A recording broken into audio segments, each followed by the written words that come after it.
Alamin. Assalatu wassalamu ala asrofil anbiya'i wal mursalin sayyidina Muhammadin wa ala alihi wa ashabihi ajma'in, amma ba'du. Yang saya hormati Bapak Kepala Sekolah Segubus Sukawangi, Bapak Ibu Guru Segubus Sukawangi yang saya banggakan.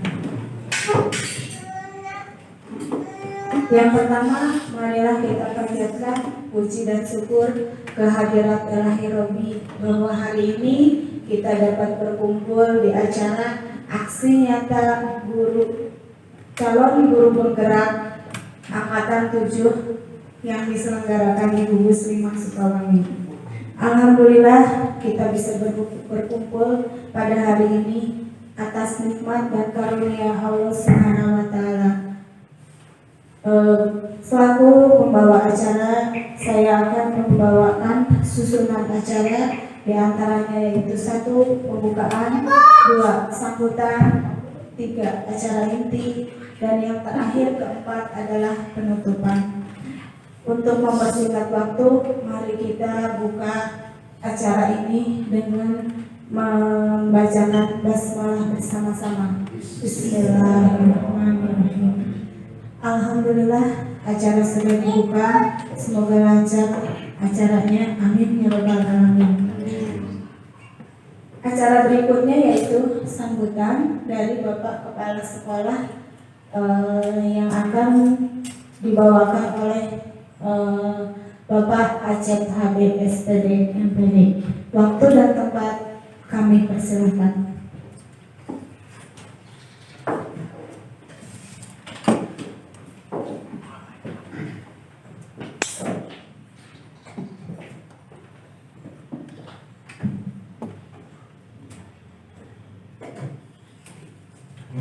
Assalamualaikum warahmatullahi ta'ala wabarakatuh. Bismillahirrahmanirrahim. Alhamdulillahirabbil alamin wa minasta'in wa barakatuh wali. Wassalatu wassalamu ala asrofil anbiya'i wal mursalin wa ala alihi wa sahbihi ajma'in. Amma ba'du. Yang saya hormati para Bapak Kepala Sekolah yang kebetulan pada hari ini sudah bisa hadir pada acara aksi nyata CGP pada hari ini.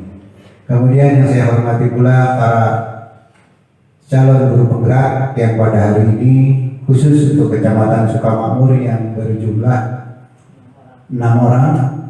Alhamdulillah yang pada saat ini sudah hadir pada kesempatan ini, dan juga para ibu bapak guru peserta yang sudah hadir di sini untuk menyaksikan acara aksi nyata ini juga kami yang kami hormati.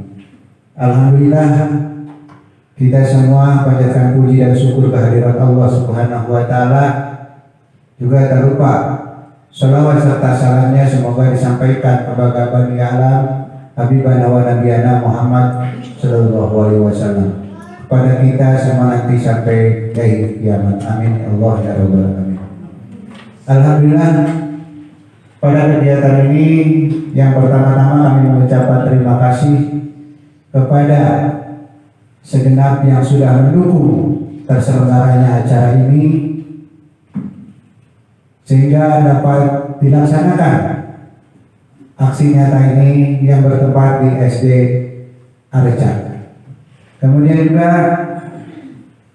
kami sangat berterima kasih dengan adanya CGP ini, kami sangat terbantu sekali karena ini merupakan cikal bakal daripada calon-calon pemimpin kita yang akan hadir di tahun yang akan datang.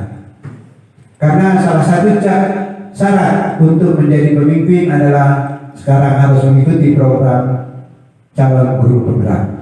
Itulah salah satunya. Tentunya bagi kami pengelola di satuan pendidikan sangat terbantu sekali dengan hadirnya calon-calon guru penggerak ini. Mudah-mudahan nanti di masa yang akan datang beliau-beliau ini akan menjadi pemimpin yang munafik. Amin ya Allah ya rabbal alamin. Itu harapan kami. Kemudian juga kita juga perlu meningkatkan yang sudah memberikan sambutannya. Menginjak kepada acara berikutnya, yaitu acara inti yang akan dibawakan oleh para guru CBP Angkatan 7 sekecamatan Sukamakmur. Untuk tahapan yang pertama yang akan menyampaikan materi adalah Pak Asep Sukron, SPD MPD.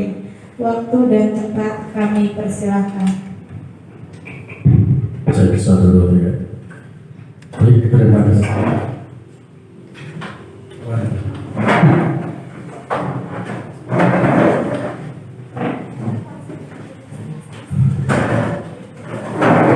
Assalamualaikum warahmatullahi wabarakatuh. Dan saya hormati Bapak Kepala Sekolah sekaligus perwakilan mahasiswa Pak Andan dan rekan-rekan guru sekolah dan rekan-rekan CBP yang saya banggakan. Alhamdulillah subhanallah dalam suasana habis makan dari Bapak tadi ya gitu. Alhamdulillah kita bisa bersilaturahim dalam rangka aksi nyata. Saya cairkan dulu biar tidak melamun ya, karena aku syuting mikir pas gimana saya ya. Baik Bapak Ibu yang saya hormati, pada kesempatan siang hari ini dalam sore saya pribadi CBP Angkatan 7 dan sekarang akan menyampaikan rangkuman materi dari modul 1 itu. Kita berlima akan menyimpulkan suatu materi yang sudah kita pelajari, baik itu dari fasilitator ke pengajar praktik ataupun kita pribadi belajar secara mandiri melalui LMS sekalian. Bu, masa Bu? Ada masalah ya? Nah, baik Bapak Ibu ya. Pertama, saya bicara teori. Kalau teori itu ketika jam-jam segini suka mengantuk. Teori motivasi hukum, konsekuensi, dan penghargaan, dan restitusi, bukan prostitusi, restitusi. Astagfirullahaladzim. Awas ya. Pertama, dengan motivasi. Saya nyebut Anda juga saati. Wah, motivasi. Ketika kita bicara motivasi, dorongan, jus kalau bahasa orang desa itu ada jus dorongan. Dorongan ketika ingin melakukan suatu hal. Bisa itu motivasinya berasal dari intrinsik dari kita sendiri ataupun motivasi berasal dari ekstrinsik dari luar. Nah, yang bagaimana motivasi itu kita bedakan. Ini sangat penting ketika kita menelaah atau memberikan subsidi pembelajaran kepada siswa yang mempunyai karakteristik perkembangan siswa yang berbeda. Itu salah satu poinnya. Oke, kita lanjut. Terima kasih. Ini kan saya. Oke, teori motivasi hukuman konsekuensi. Motivasi jelas ya, akhirnya nanti kita cuma 4 ini. Selanjutnya, nah, si Gerson itu siapa? Gerson ini Diane Gerson itu dalam buku Lex Taxer apa ya? Lex Taxer School Discipline. Ada 3 alasan, argumen dasar seorang itu melakukan suatu perilaku. Contoh, di sini yang pertama Pak Aris ya. Yang pertama motivasi atau dorongan dia melakukan suatu perilaku itu yang pertama ingin menghindari ketidaknyamanan ataupun hukuman. Contoh, ketika anak nih, saya datang ke sekolah pagi-pagi takut dimarahi oleh guru. Nah, dalam itu saya, ini dia untuk menghindari ketidaknyamanan ataupun hukuman, karena mau tidak mau ya Bapak Ibu yang nama punishment atau punishment itu hukuman itu salah satu warisan pembelajaran zaman Belanda, zaman kolonial dulu. Waktu dulu itu kita itu pembelajaran itu ataupun rakyat kita itu melakukan sesuatu ketika berbuat salah atau pendidikan kita berbuat salah, siswa itu langsung panis dihukum. Nah ini, jadi salah satu alasan kenapa siswa ataupun kita perilaku kita melakukan suatu kegiatan tertentu. Yang pertama motivasinya yang pertama satu untuk menghindari ketidaknyamanan ataupun hukuman. Jadi siap dihukum itu yang pertama. Di psikosan bukan saya yang mengatakan. Yang kedua untuk mendapatkan timbalan atau penghargaan orang lain. Contoh, saya mengerjakan PR untuk kelas 1. Ketika kelas 1 misalkan dengan mengerjakan PR dengan lengkap akan diberikan bintang. Seperti itu sebagai sentas mana-mana. Cuma ini untuk metode pembelajaran bagus. Ya, di Ini kalau level ikhlas itu level tingkat kedua lah. Nih, motivasinya level tingkat kedua. Yang pertama level tingkat ketiga itu motivasi yang pertama. Yang kedua itu level motivasi level tingkat 1. Yang kedua level tingkat 2. Itu kalau diurutkan, yang pertama itu level paling rendah dari motivasi, ingin melakukan suatu perilaku tetapi untuk menghindari ketidaknyamanan ataupun punishment, hukuman. Jelas belum? Yang kedua, motivasi atau dorongan perilaku manusia untuk mendapatkan imbalan, seorang kuliah, ya. Terus penghargaan dari orang lain ataupun pujian. Nah, ini level motivasi ini level tingkat 2, agak sedikit inilah levelnya. Nah, yang paling penting adalah level motivasi untuk menjadi orang yang mereka inginkan dan menghargai sendiri dan nilai yang mereka percaya, ini yang disebut dengan teori motivasi ikhlas. Jadi kita itu misal siswa ingin bisa mendapatkan nilai bagus, berprestasi, ataupun ingin mendapatkan nilai baik itu dari hasil pembelajaran dan sebagainya atas dasar inisiatif dari pribadi sendiri, mandiri, maju atas kemauan sendiri. Itu yang paling penting, itu yang level tingkat 3. Jadi tiganya seperti itu. Kalau dibagi itu ya, itu yang paling penting itu motivasi betul-betul dari kita atau manusia ataupun siswa yang betul-betul ingin mendapatkan nilai-nilai kepercayaan terhadap diri sendiri. Itu. Selanjutnya next. Oke. Nah, ini punishment. Kalau kita bahas punishment itu suatu hukuman ya. Hukuman kita sering kali misalkan dulu ketika kita mungkin Pak RS yang Mama Nanang pernah kita mengalami hal-hal yang sifatnya bukan tragedi ya, ini suatu pembelajaran ya. Punishment dulu. Punishment itu ketika kita memberikan suatu hukuman kepada siswa, bisa rambut gondrong langsung cukur. Orang ngobrol bisa ada partisipasi hukuman. Terus dari langsung kita memberikan kita ngubah piring, udah datang terlambat ngubah piring, misalkan ada proses hukuman. Sebetulnya ada plus, ada positif dan negatif dari perilaku punishment tersebut. Kenapa saya katakan demikian? Ketika kita menghadapi siswa yang benar-benar tingkat atau level radikalisme kenakannya tinggi, bisa saja kita menggunakan hukuman. Tetapi kalau kita belajar sekarang Ki Hajar Dewantara itu ternyata dia tidak mengedepankan punishment, tapi lebih mengedepankan memanusiakan manusia gitu. Makanya nanti kita pada tentang teori restitusi. Nah, mungkin kita dulu ya pernah di benak kita suka gini kepada guru. Sampai sekarang, si guru SD saya pada itu pernah nampilin. Saya ingat sih, pasti anak yang pernah seperti itu pasti pernah ingat sampai sekarang, betul tidak? Itu dia tidak menerapkan teori restitusi. Jadi ketika menghukum siswa itu, ya siswa itu dibiarkan. Seharusnya ketika kita memari, misalkan tetap dari setelah itu kita mereduksi, memperbaiki supaya anak tidak minder, supaya tidak ada kesan. Makanya dulu itu ada istilah, karena saking kesal terhadap guru, bahkan kejadian sampai guru sampai dibunuh dari Jepang itu. Karena seperti itu, ketika menghukum si peserta didik atau ini masih belum dinetralisir. Jadi masih ada sifat dendam si anak itu. Pak saya jadi guru kok cari kamu aja.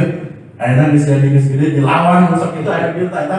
Berarti ini dia tidak menerapkan. Jadi ketika menghukum tidak merestitusi, memperbaiki lagi. Mencoba ya tadi lah, mengisahkannya alhamdulillah. Jelas itu ya. Kalau misalnya tadi Bapak itu mengenal contoh merestitusi. Tadi Bapak itu sebetulnya memarahi si atlet karena ini supaya lebih ini tapi jangan marah ya. Ini kan kewasaan itu sedikit ada pernyataan yang sifatnya memperbaiki jiwa siswa sehingga tidak menimbulkan dendam ke depannya. Itu bahayanya punishment itu seperti itu. Ketika si anak tidak menerima apa yang kita berikan hukuman, dia akan mengendap dalam hatinya. Ketika sudah dewasa, makanya saya pribadi pernah ingat si guru A misalnya, pada itu guru Y pernah nampilin saya ke rumah gua. Ingat jangan ingat. Jadi ingatkan kenapa?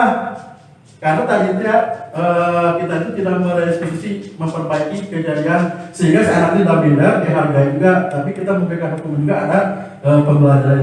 Next, hukuman jelas. Selanjutnya konsekuensi itu artinya sudah jelas. Ketika Bapak Ibu guru mungkin di depan kelas menerapkan menerapkan suatu aturan Siswa yang tidak mengerjakan PR harus menulis 3 halaman. Itu sudah aturan konsekuensinya. Artinya ketika siswa melakukan hal tersebut, siswa tersebut langsung dia menerima konsekuensinya, yaitu mengerjakan nulis di buku dalam 3 halaman. Itu sudah ada aturan konsekuensinya. Ketika ada aturan kelas, ada kesepakatan kelas, ketika di kelas ada siswa yang berbicara, maka nilai ulangnya dikurangi -1 misalkan. Siswa pasti akan menerima karena sudah ada aturannya, rule-nya di awal. Maka kita ada kesepakatan kelas. Tetapi nanti juga kesepakatan kelas itu harus diwujudkan dengan keyakinan kelas supaya anak bisa menerima. Kadang-kadang sulit kita menerima itu. Nah, konsekuensi disiplin dalam bentuk konsekuensi artinya sudah terencana, sudah disepakati kesepakatan kelas. Siswa yang tidak mengerjakan PR atau lain sebagainya ada seperti ini. Dan murid sudah mengetahui dan siswa juga seperti itu sudah tahu nih. Yang tidak terbayar uang kas ya, ibu ya, misalkan nilainya sama pun jadi 111 misalkan, besar seperti itu ya. Terus pada selanjutnya next, nah setelah dimarahi, dihukum, diberikan, tetapi juga diberikan penghargaan. Tuh anak-anak kemarin sini oleh bapak dihukum rambutnya panjang, dipakai bahwa dicukur seetik penghargaan. Tapi sekarang lihat, nih bagi ini. Sekarang rambutnya sudah rapi. Nah, ini kita diangkat lagi sana. Makanya teori kurikulum itu bukan menjatuhkannya, menaikkan, menjatuhkan, tapi tetap ketika kita menenangkan ya, membantu anak suara hati tidak senang, tetap kita harus jaga itu. Soalnya itu kedepannya terhadap mental akan berpengaruh. Setelah kita memberikan suatu sifat yang sifatnya bukan pressure, tekanan, kita juga tetap harus memberikan apresiasi, penghargaan, baik itu kesalahan mereka ataupun kelebihan mereka. Apalagi kelebihan tetap kita apresiasi. Ketika mereka melakukan kesalahan, tetap juga kesalahan itu kita nanti keyakinan kelas yang akan dijelaskan rekan saya berikutnya, ditanamkan, oh anak ternyata ini perbuatan solusinya seperti ini, harus seperti ini, supaya anak ketika melakukan kesalahan itu ada nilai yang dia tidak merasa bersalah gitu. Penghargaan. Oke, ini menurut Alvinton ya.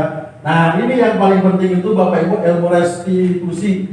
Ilmu restitusi itu bukan ilmu, kalau di CGV kita kata satu, ada ilmu yang namanya proses menciptakan kondisi baik kembali setelah anak itu melakukan suatu kejadian ataupun kesalahan yang mereka alami, terus kita punishment ataupun kita sedikit kurang setuju dengan apa yang kita harapkan, dan siswa tersebut merasa tidak direndahkan ataupun minder dan sebagainya, nilai tersebut, sehingga si anak merasa enjoy, oh ternyata yang saya lakukan ini seperti harus seperti itu loh gitu. Nanti anaknya enjoy lagi. Makanya ketika Bapak Ibu sering menemukan ketika anak dimarahi ketika di sekolah, besoknya tersekolah, pernah Bu? Sok ayah begitu tak? Budak dicarikan di gelendang, budak suka tersekolah, kecil ya? Nah, ada kita, maka teori restitusi di bagian ini menciptakan supaya anak tidak merasa bersalah. Dan jadi kadang-kadang kita sok, yuk, jika dulu sekolah, benar datang Bu, waktu si anak kami yang misalkan terletak kelas kadang di Malaysia A, terus para senior si A, nah dibully sama si A sampai dia tidak bersekolah bahkan berhenti. Nah disinilah ibu kita berjalan, ibu didaktir melodi kita. Ini memang yang saya paling apresiasi bagi akhirnya ilmu restitusi ini di CGV seperti ini Bapak Ibu ya. Jadi ada ini ilmu sebenarnya ilmu lama, ilmu baru sudah kita pelajari, cuma sekarang itu lebih spesifik lagi di CGV itu lebih mendetail lagi seperti itu. Bahkan saya pribadi ketika dulu itu ya ketika memarahi ya sudah memarahi aja, menghukum mempanis saja, tetapi ternyata ada tindakan juga, ada follow-up-nya. Ketika kita memarahi seorang anak, ternyata harus ada nih solusinya agar si anak tersebut tidak merasa bersalah dan lagi. Sebenarnya dengan teori restitusi seperti itu. Baik, karena waktunya terbatas ya Bapak Ibu, akan dilanjutkan oleh rekan-rekan saya yang masih waktunya berterus sampai 20 slide. Kalau saya pribadi ya cuma seperti itu yang lebih paparan terdalam. Baik, dari saya pribadi Bapak Ibu sekalian, kurang lebihnya mohon maaf. Wassalamualaikum warahmatullahi wabarakatuh. Silakan Bapak ditanya.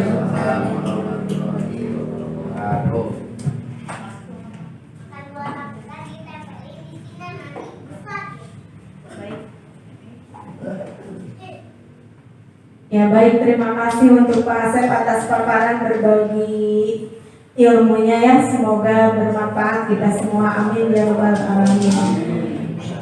Yang berikutnya materi tentang keyakinan kelas yang akan disampaikan oleh rekan saya Bapak Fakir Ramdhani Azhar SPD.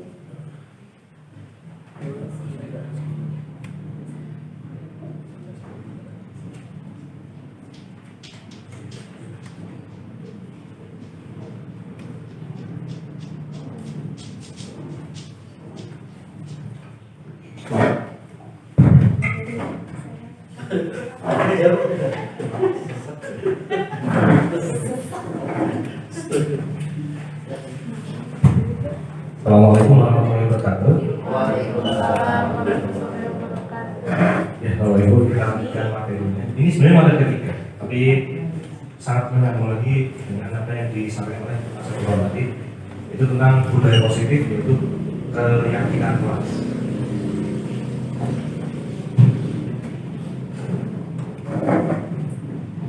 Ini materi yang kita pelajari ada 3. Jadi yang pertama, mengapa keyakinan kelas. Lalu yang kedua adalah tahapan menciptakan produk kebijakan itu tentang keyakinan kelas tersebut. Lalu yang ketiga adalah membentuk keyakinan sekolah atau kelas. Kalau porsinya kita mulai nanti dari kelas itu sendiri. Di sini keyakinan kelas, memahami makna keyakinan kelas dan peraturan kelas. Bapak Ibu pasti di sekolah pernah, bukan pernah lagi sih, pasti ada namanya peraturan kelas. Lalu meningkat lagi peraturan sekolah. Itu adalah sesuatu yang wajib dipatuhi oleh siswa. Dan biasanya membuatnya jarang sekali melibatkan siswa. Jadi aturan yang mutlak dari sekolah ataupun dari kelas tersebut. Kalau di tingkat negara kita ada peraturan perundang-undangan dan sebagainya. Itu mutlak yang harus dilaksanakan juga. Namun yang jadi pertanyaan, kira-kira peraturan itu benar-benar dipahami dan dilaksanakan oleh murid atau tidak? Itu yang jadi pertanyaan. Makanya ada namanya keyakinan kelas. Jadi sebuah aturan itu harus muncul dari dalam diri mereka sendiri saat pribadi. Saya analogikan seperti ini. Kesini naik motor, berapa orang yang pakai helm? Saya lihat cuma ada 1 atau 2 yang pakai. Yang lainnya tidak ada yang pakai helm. Padahal ada aturan jelas bahwa memakai helm itu wajib. Mau dimanapun itu, mau di jalan kampung, mau di jalan itu adalah wajib. Tapi apakah ada yang melaksanakan? Tidak ada. Paling cuma 1 atau 2. Itu namanya peraturan. Tapi ada orang yang memang pakai helm karena dia yakin bahwa pakai helm ini bukan cuma menaati aturan, bukan cuma hanya untuk sekedar menghindari polisi, tapi benar-benar itu menjaga dirinya. Nah, itulah yang akan kita bentuk di sekolah. Bukan hanya membuat aturan, kamu berangkat jam 7, tidak. Tapi meyakinkan anak bahwa saya harus berangkat jam 7 atau jam 8 itu bermanfaat bagi saya. Itu yang perlu dirubah. Makanya ada namanya keyakinan kelas. Paham bedanya ya? Kalau peraturan itu hampir sifat memaksa. Tapi kalau keyakinan kelas ini tumbuh dari dalam dirinya sendiri. Iya, kesadaran sendiri, tidak dipaksakan. Jadi anak itu misalnya pakai baju merah putih misalnya, yang memang pakai merah putih, pakai topi itu tumbuh dari dirinya sendiri, tidak lagi dipaksa. Dan ini kenapa di sini tuliskan peraturan kelas? Karena berjalan beriringan. Karena kalau anak SD ya, kalau kita biarkan sadar sendiri ya, anak sekolah biar apa biar wajib, perlu kita tuntun pelan-pelan. Makanya di KHD itu kejadian itu ada namanya istilah menuntun anak sesuai kodratnya. Jadi anak itu dituntun agar mulai yakin bahwa sekolah itu bermanfaat bagi dirinya. Kan banyak dari kita tuh anak itu nggak mau sekolah dipaksa orang tuanya, seperti itu kan? Nah, tugas kita sebagai guru itu adalah meyakinkan bahwa sekolah ini memang penting dan anak itu sekolah dengan sendirinya. Bagaimana caranya? Ya, itulah tugas kita sebagai guru, bagaimana menciptakan suasana sekolah, minimal suasana kelas itu menarik bagi peserta didik agar tidak malas sekolah, tapi anak itu yakin kalau dia itu mau ke sekolah dengan sadar seperti itu. Nah, yang selanjutnya, nah di sini menciptakan program kebajikan. Ini adalah tahapan untuk keyakinan kelas. Yang pertama, melihat kembali daftar kebajikan yang sudah dibuat. Ini menyambung dengan aset Sukron tadi. Tadi ada tahapan 1, 2, 3. Yang paling tinggi adalah membuat keyakinan. Jadi anak yakin. Bapak Ibu di kelas mungkin ada peraturan. mungkin besok-besok bisa diterapkan lagi keyakinan. Contohnya gini, ada sekolah yang menerapkan sepatu itu harus dilepas. Ya. Aturannya, guru buat aturan, sepatu harus dilepas, kalau tidak dilepas mungkin ada hukuman dan sebagainya. Nyambung kan Pak Asif tadi, ada hukuman, ada kalau kamu melepas sepatu dapat bintang dan sebagainya, bisa. Nah, mulai sekarang kita coba bagaimana meyakinkan anak dia itu tanpa disuruh, bahkan ketika tidak ada gurunya, dia mau sukarela melepas sepatunya. Kadang-kadang kalau peraturan itu anak sekolah ada gurunya dilepas sepatunya, tapi kalau nggak ada ya lewat aja. Jadi peraturan yang kita bikin hanya sebatas anak itu takut dengan gurunya, belum sampai ke yakin bahwa dia itu harus melakukan itu. Lalu yang kedua, nanti kan nilai kebijakan utama dengan berdiskusi. Ya, di sini berdiskusi. Pentingnya itu kita komunikasi dengan anak. Nah, kelas kita, misalnya contoh ya, kalau pakai sepatu kotor, solusinya bagaimana? Makanya perlu berdialog antara guru dengan siswa, mencari jalan keluar bersama-sama. Tidak ditentukan. Besok tidak boleh pakai sepatu. Anak tidak tahu. Ada anak yang tahu memang gunanya kebersihan, tapi ada anak yang memang harus dikasih tahu. Nah, itu pentingnya berdiskusi. Lalu yang ketiga, menyempurnakan dalam ini kebijakan. Yang keempat adalah membuat poster. Nah, saya fokus ke membuat poster. Poster ini bukan harus poster ya atau media, tetapi sesuatu yang dapat mengingatkan mereka. Contohnya gini, di sekolah saya kemarin kita berjanji ingin membuat lingkungan sekolah yang bersih dengan cat tangan. Berjanji mulai hari ini kita tidak akan membuang sampah sembarangan di cat. Itu awalnya poster itu diletakkan di sekolah. Biar apa? Biar anak kita ketika mau buang sampah ingat catnya. Oh, saya udah cat tangan. Karena dia jadi buang sampah seperti itu. Di kelas Bapak bisa membuat itu. Mungkin dibuat poster-poster kecil ataupun apa. Selanjutnya, nah di sini pembentukan keyakinan kelas. Yang satu bersifat lebih abstrak daripada peraturan, yang lebih rinci dan konkret. Perbedaannya seperti ini. Kamu misalnya dilarang makan di kelas. Dilarang makan di kelas. Bisa kita ganti dengan misalnya tidak makan. Kamu menghormati temannya dengan tidak makan di kelas. Ataupun lagi misalnya berangkat jam 8. Siswa wajib berangkat jam 8. Diganti dengan kita memulai belajar jam 8. Jadi anak itu kita mulai belajar jam 8, bukan masuknya. Jadi anak kan peraturannya jam 8 masuk. Tapi kalau anak dalam keyakinannya jam 8 saya mulai belajar, dia yakin jam 8 mulai. Itu yang perlu ditingkatkan lagi. Yang kedua adalah kebanyakan universal, lalu bentuk positif. Positif ini maksudnya kata-kata positif diambah negatif. Lalu empat tidak terlalu banyak. Kita fokus ke sana, tidak terlalu banyak. Fokuskan kalau kita mau coba itu 1 minggu misalnya, ini 1 saja. Misalnya 1 minggu ini kita fokus ke disiplin anak berangkat jam 8. Kita fokuskan. Nanti kalau sudah baru melebar kemana-mana. Jangan sampai membuat keyakinan kelas terlalu banyak. Jadi anak bingung sendiri. Ini belum udah dikasih ini belum udah dikasih ini seperti itu. Jadi pelan-pelan saja. Lalu yang kelima bisa diterapkan. Yang 6 semua berkontribusi. Artinya anak itu dilibatkan untuk berdiskusi.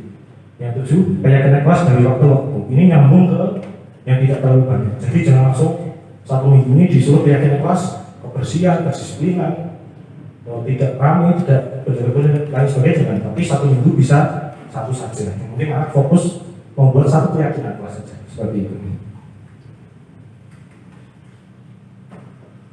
Itu pemaparan dari saya. Mungkin selanjutnya akan disampaikan rekan saya yang lain. Saya cukupkan sekian. Assalamualaikum warahmatullahi wabarakatuh. Waalaikumsalam.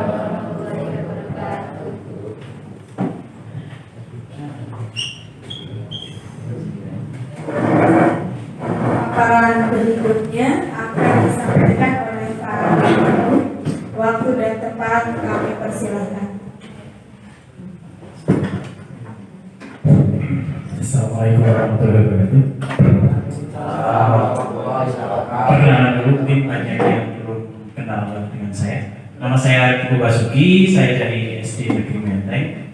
Yang pada kesempatan kali ini saya juga memenuhi tugas sebagai calon guru penggerak, yaitu melakukan kolaborasi bersama teman-teman di sini. Kebetulan memang materi tadi dari awal dari Pak Asep Sukron, Pak Pangki dan saya ini selalu nyambung. Jadi ketika Pak Pangki tadi berbicara tentang keyakinan kelas, tentang kebajikan-kebajikan yang ada di kelas, namun ternyata kita selalu menemukan ada anak itu yang bertingkah laku yang menyimpang atau yaitu aneh, dan kita akan menyalahkan anak itu bahwa anak ini bandel, anak ini susah diatur. Namun di sini kita mulai saat ini mungkin bisa merubah pola pikir itu bahwa ini anak ini ternyata mengalami yang namanya tuntutan untuk memenuhi kebutuhan dasar dia. Dan ini tidak hanya untuk anak-anak, kita orang dewasa juga ternyata apa yang kita lakukan itu nanti kita mengacunya pada 5 kebutuhan dasar ini.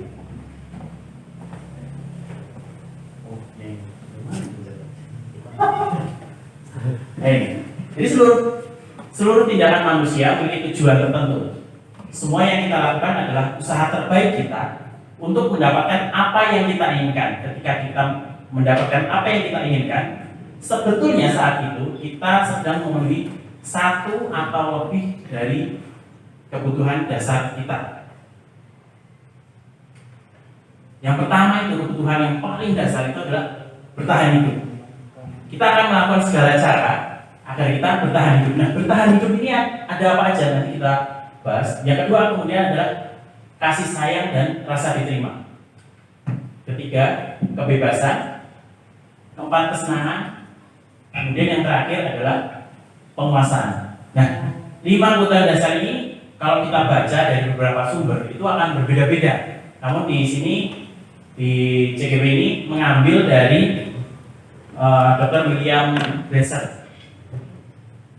Nah, untuk anak, ini kan kita tadi bicara tentang kita semua sebagai manusia. Nah, seorang murid melakukan sesuatu perbuatan yang bertentangan dengan nilai-nilai kebajikan tadi di kelas tadi, atau melanggar peraturan.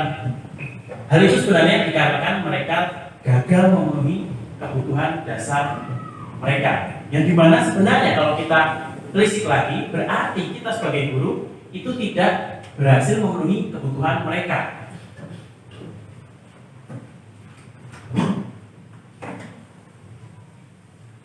Kita bahas dulu yang pertama tentang bertahan hidup. Bertahan hidup ini setelah dari baca yang panjang saya menyimpulkan ada 3 sifat dari bertahan hidup. Yang pertama itu tentang fisiologis, kemudian biologis, yang ketiga adalah psikologis. Di mana fisiologis ini tentang kesehatan. Rumah, makan itu sangat penting. Biasanya bapak-bapak kita akan berjuang ya, bagaimana caranya untuk memenuhi kebutuhan ini. Biasanya itu bapak-bapak, bahkan tidak mungkin juga ibu-ibu juga akan seperti itu juga. Kita akan berusaha bagaimana mati-matian untuk mencari kesehatan, rumah, dan makan. Kemudian biologis ini berkaitan dengan reproduksi. Di situ bahasanya reproduksi ya, karena kita juga ternyata sebagai manusia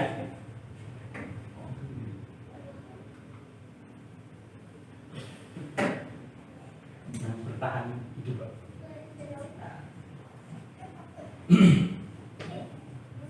Kita ini membutuhkan untuk ibaratnya berkembang biak ya kan, kita kan manusia, kita juga ingin ini tentang hal yang lebih ke agak sensitif ya, kurang enak ngomongnya, ini lebih ke ya tentang seks gitu. Jadi kita semua ini itu membutuhkan itu, meskipun di sini juga nanti akan ada penyimpangan-penyimpangan lainnya. Dan yang terakhir, dan inilah yang lebih kita soroti karena kita lebih bahas tentang anak, yaitu tentang rasa aman.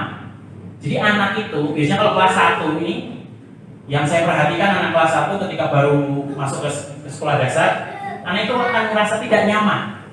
Itu akan sulit sekali kita memasukkan materi-materi ngajarin mereka, sedangkan ibu mereka itu ada di jendela ya biasanya ya. Nah itu tengok, ketika ada ibunya dia ngerasa aman, oke lanjut. Tapi ketika ibunya sudah tidak ada, biasanya mereka akan gelisah. Banyak yang nangis, banyak yang lari keluar seperti itu. Itu yang saya alami. Selanjutnya adalah kasih sayang dan rasa diterima. Ini kita juga seperti ini, kita selalu ingin ada yang namanya keluarga, teman, kemudian kelompok. Kita biasanya akan selalu mencari seperti itu. Makanya kita setiap orang itu biasanya kita akan punya kumpulan sendiri-sendiri yang memang kita sefrekuensi seperti itu. Nah, untuk anak ini biasanya juga akan melakukan tindakan-tindakan yang tidak baik ketika dia merasa dia ditolak oleh teman-temannya. Mungkin Bapak Ibu sering melihatnya ya, mengalami di kelas, anak ini kayak dikucilkan atau diecekin sama teman yang lain. Jadi anak ini akan ketika dia sudah merasa dia itu tidak mendapatkan rasa kasih sayang dan rasa diterima ini, mungkin saat itu anak itu akan diam. Namun jika kita mendiamkannya, anak itu lama-lama akan melakukan hal-hal yang tidak kita duga.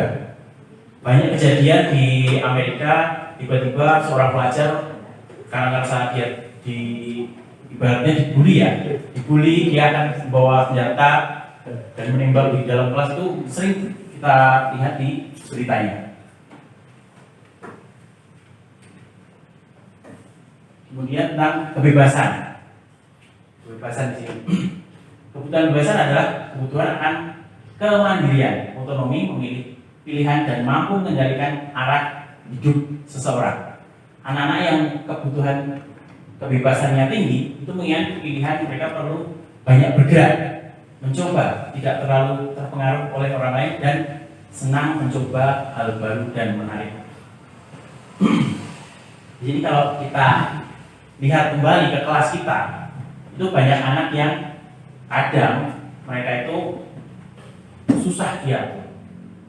Bahkan mereka kadang malah ngajakin temannya untuk misalkan di kelas main atau ketika gurunya sedang keluar sebentar, ayo kita keluar. Bahkan ada juga yang hal sepele itu yang saya perhatikan di kelas saya, anak cowok-cowok ini rata-rata mereka itu sering pengen keluar dengan alasan kamar mandi lah. Tapi ketika saya ikuti, mereka nggak kamar mandi, main gitu aja, karena mereka pengen bebas. Ketika di kelas mereka mungkin ngerasa tertekan, dan itu salah siapa? Itu salah saya juga sebagai guru, karena nggak memberikan mereka kebebasan. Harusnya di kelas itu mereka merasa senang, bukan? Merasa bebas. Jadi anak itu akan betah di kelas. Not trying to be indie, not trying to be cool, just trying to be indie. Kebutuhan untuk mencari kesenangan, bermain, tertawa. Anak-anak dengan kebutuhan dasar kesenangan yang tinggi biasanya ingin menikmati apa yang dilakukan mereka, apa yang dilakukan. Mereka juga bisa berkonsentrasi tinggi saat mengerjakan hal yang disenangi. Mereka juga suka permainan dan suka mengoleksi barang, suka bergurau, suka melucu dan juga menggemaskan. Bahkan saat mereka bertingkah laku buruk, mereka masih terlihat lucu. Ada beberapa anak yang ketika kita ngomong, dia suka nimpali dan itu dianggap dia lucu. Ini sebuah kebutuhan dasar mereka, karena mereka anggapnya itu adalah kesenangan, kelucuan. Mereka anggapan itu adalah bergurau, seperti itu. Dan terakhir adalah penguasaan. Kebutuhan ini berhubungan dengan kekuatan untuk mencapai sesuatu, menjadi kompeten, menjadi terampil, diakui atas prestasinya, dan keterampilan kita didengarkan dan memiliki rasa harga diri. Kebutuhan ini meliputi keinginan untuk dianggap berharga, bisa berbuat berbeda, bisa membuat pencapaian, kompeten, diakui, dihormati. Ini meliputi self-esteem dan keinginan untuk meninggalkan pengaruh. Anak-anak yang memiliki kebutuhan dasar akan penguasaan yang tinggi biasanya selalu ingin menjadi pemimpin. Mereka juga suka mengamati sebelum mencoba hal baru dan merasa kecewa bila melakukan kesalahan. Mereka juga biasanya rapi dan sistematik dan selalu ingin mencapai yang terbaik. Ini selama menjadi guru, saya juga pernah menemui siswa yang seperti ini, tapi biasanya sangat jarang. Dia itu pengen menguasai kelasnya Tapi ada soalnya. Saya pernah di kelas saya sekarang ini juga ada satu siswa di mana dia itu bisa mengontrol teman-temannya. Ketika ada 1-2 temannya itu yang nggak mau ikut apa kata dia akan mengajak semua temannya untuk mempengaruhi teman yang tidak mau ikutan. Dia benar-benar berkuasa seperti berkuasa itu. Namun dia tidak hanya di situ, dia bagusnya itu si anak ini juga pengen prestasinya itu lebih tinggi dari teman-teman yang lain. Dan di sini kita bisa memanfaatkannya. Ketika kita bisa memanfaatkannya, bagaimana kita mempengaruhi dia bahwa oh kami ini bisa lebih bagus lagi, kita arahkan. Anak ini akan sangat-sangat bagus karena dia dia sudah punya keinginan untuk menjadi pemimpin. Jadi dia sudah bisa mengatur dirinya, kemudian mengatur temannya, dan dia punya motivasi lebih untuk belajar. Seperti itu. Nah, untuk 5 kebutuhan dasar itu seperti hal tersebut, dan mungkin saya kembali ke yang pertama tadi tentang kebutuhan bertahan hidup. Beberapa hari ini saya juga lihat di internet ya, ada anak itu yang ternyata sudah seumuran anak SD itu sudah ke biologis loh itu. Banyak ternyata yang tanpa kita ketahui di SD itu banyak tentang pelecehan seperti itu. Di sini kita sebagai guru kan juga merasa prihatin. Ternyata ini karena alasannya itu karena lingkungan. Jadi kita sebagai guru ya kita juga memperhatikan anak ini seperti apa. Ketika anak ini sudah mulai hal-hal yang menjurus gitu, ya kita harusnya langsung menegur anak ini. Jangan nunggu sampai ada kejadian baru kita tegur. Ini sangat yang saya baca, saya lihat di video di YouTube itu, ternyata di Indonesia ini sudah kritis tentang hal ini. Ya semoga di lingkungan kita tidak ada. Dan mungkin dari saya cukup sekian, karena cukup grogi ya Pak ya. Baru saya jarang untuk berbicara di depan, biasanya saya hanya di balik layar. Sekian Bapak Ibu, terima kasih. Assalamualaikum warahmatullahi wabarakatuh.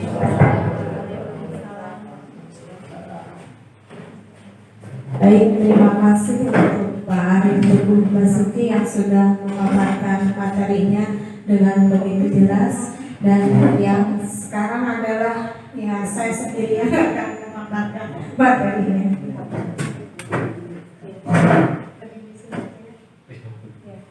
Baik Bapak Ibu, saya berdiri di sini saja ya, sama terlihat kok. Ya, salam perkenalan dari saya. Saya wajah lama Ibu Muslimah Sukawangi dan Sukamakmur ya, tapi tidak ada salahnya saya memperkenalkan diri karena saya lihat di sini ada wajah-wajah Bapak Ibu guru yang baru. Di layar terlihat nama saya dengan jelas, saya Sri Kartini. Saya bertugas di SDN Sirna Bakti. Dengan berdirinya di sini Bapak Ibu guru hebat, saya hanya melaksanakan tugas yaitu aksi nyata. Kami calon guru penggerak angkatan 7 mencoba berkolaborasi sesuka makmur untuk melaksanakan aksi nyata di hari ini, hari yang sangat berbahagia. Alhamdulillah kita bisa diberikan kesehatan. Baik, next Pak. Di sini saya akan membawakan materi teori motivasi, hukuman, dan penghargaan restitusi. Sebenarnya materi saya sama tadi dengan rekan saya Pak Asep Sukron ya, dan saya kupas kembali tentang teori motivasi di sini, yaitu ya saya juga memaparkan teori motivasi menurut tokoh Barat ya, Daniel Glasen. Beliau itu sangat terkenal dengan teori motivasinya, yaitu mengelompokkan menjadi 3 pengertian motivasi. Yang pertama adalah motivasinya itu untuk menghindari hukuman atau ketidaknyamanan, dan yang kedua untuk mendapatkan imbalan atau penghargaan dari orang lain, dan yang ketiga motivasinya adalah untuk menjadi orang yang mereka inginkan dan menghargai dirinya sendiri dengan nilai-nilai yang mereka percaya. Di sini saya akan sedikit menjelaskan tentang teori yang nomor 1 dengan nomor 2. Itu adalah itu kalau kita pahami adalah motivasi ekstrinsik. Jadi motivasinya itu adalah karena hadir dengan adanya orang lain. Contoh tadi sudah dijelaskan, ketika seorang anak datang pagi-pagi ke sekolah karena memang takut oleh gurunya akan mendapatkan hukuman. Jadi untuk menghindari ketidaknyamanan. Dan sebaliknya, ketika seorang anak datang pagi-pagi ke sekolah ingin mendapatkan imbalan atau pujian dari seorang gurunya, karena ya itu tadi datang pagi-pagi, itu berarti motivasi yang berasal atau datang dari luar dirinya sendiri. Dan yang ketiga yaitu motivasi yang ingin menjadi orang yang mereka inginkan dan menghargai dirinya sendiri dengan nilai-nilai yang mereka percayai. Nah, dengan teori motivasi yang ketiga ini, kita harapkan yang tertanam pada anak didik kita ini adalah yaitu motivasi yang ketiga, karena mereka menjadi dirinya sendiri dan menghargai dirinya sendiri supaya bisa menjalankan nilai-nilai yang mereka percayai. Itu murni motivasi intrinsik, motivasi yang datang dari dirinya sendiri.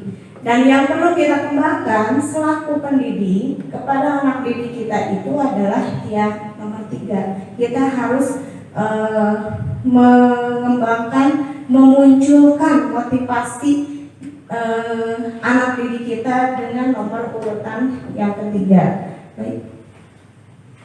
Nah, setelah motivasi, lahirlah kata hukuman dan penghargaan. Ketika seorang anak yang memiliki motivasinya rendah, berarti wajar seorang guru itu memberikan hukuman. Ketika seorang anak mendapatkan mencerminkan motivasinya yang tinggi, bagus, wajar seorang anak mendapatkan penghargaan dari gurunya. Hukuman itu sangat erat kaitannya dengan kata menyakitkan dan tidak nyaman, ya Bapak Ibu guru, betul? Iya.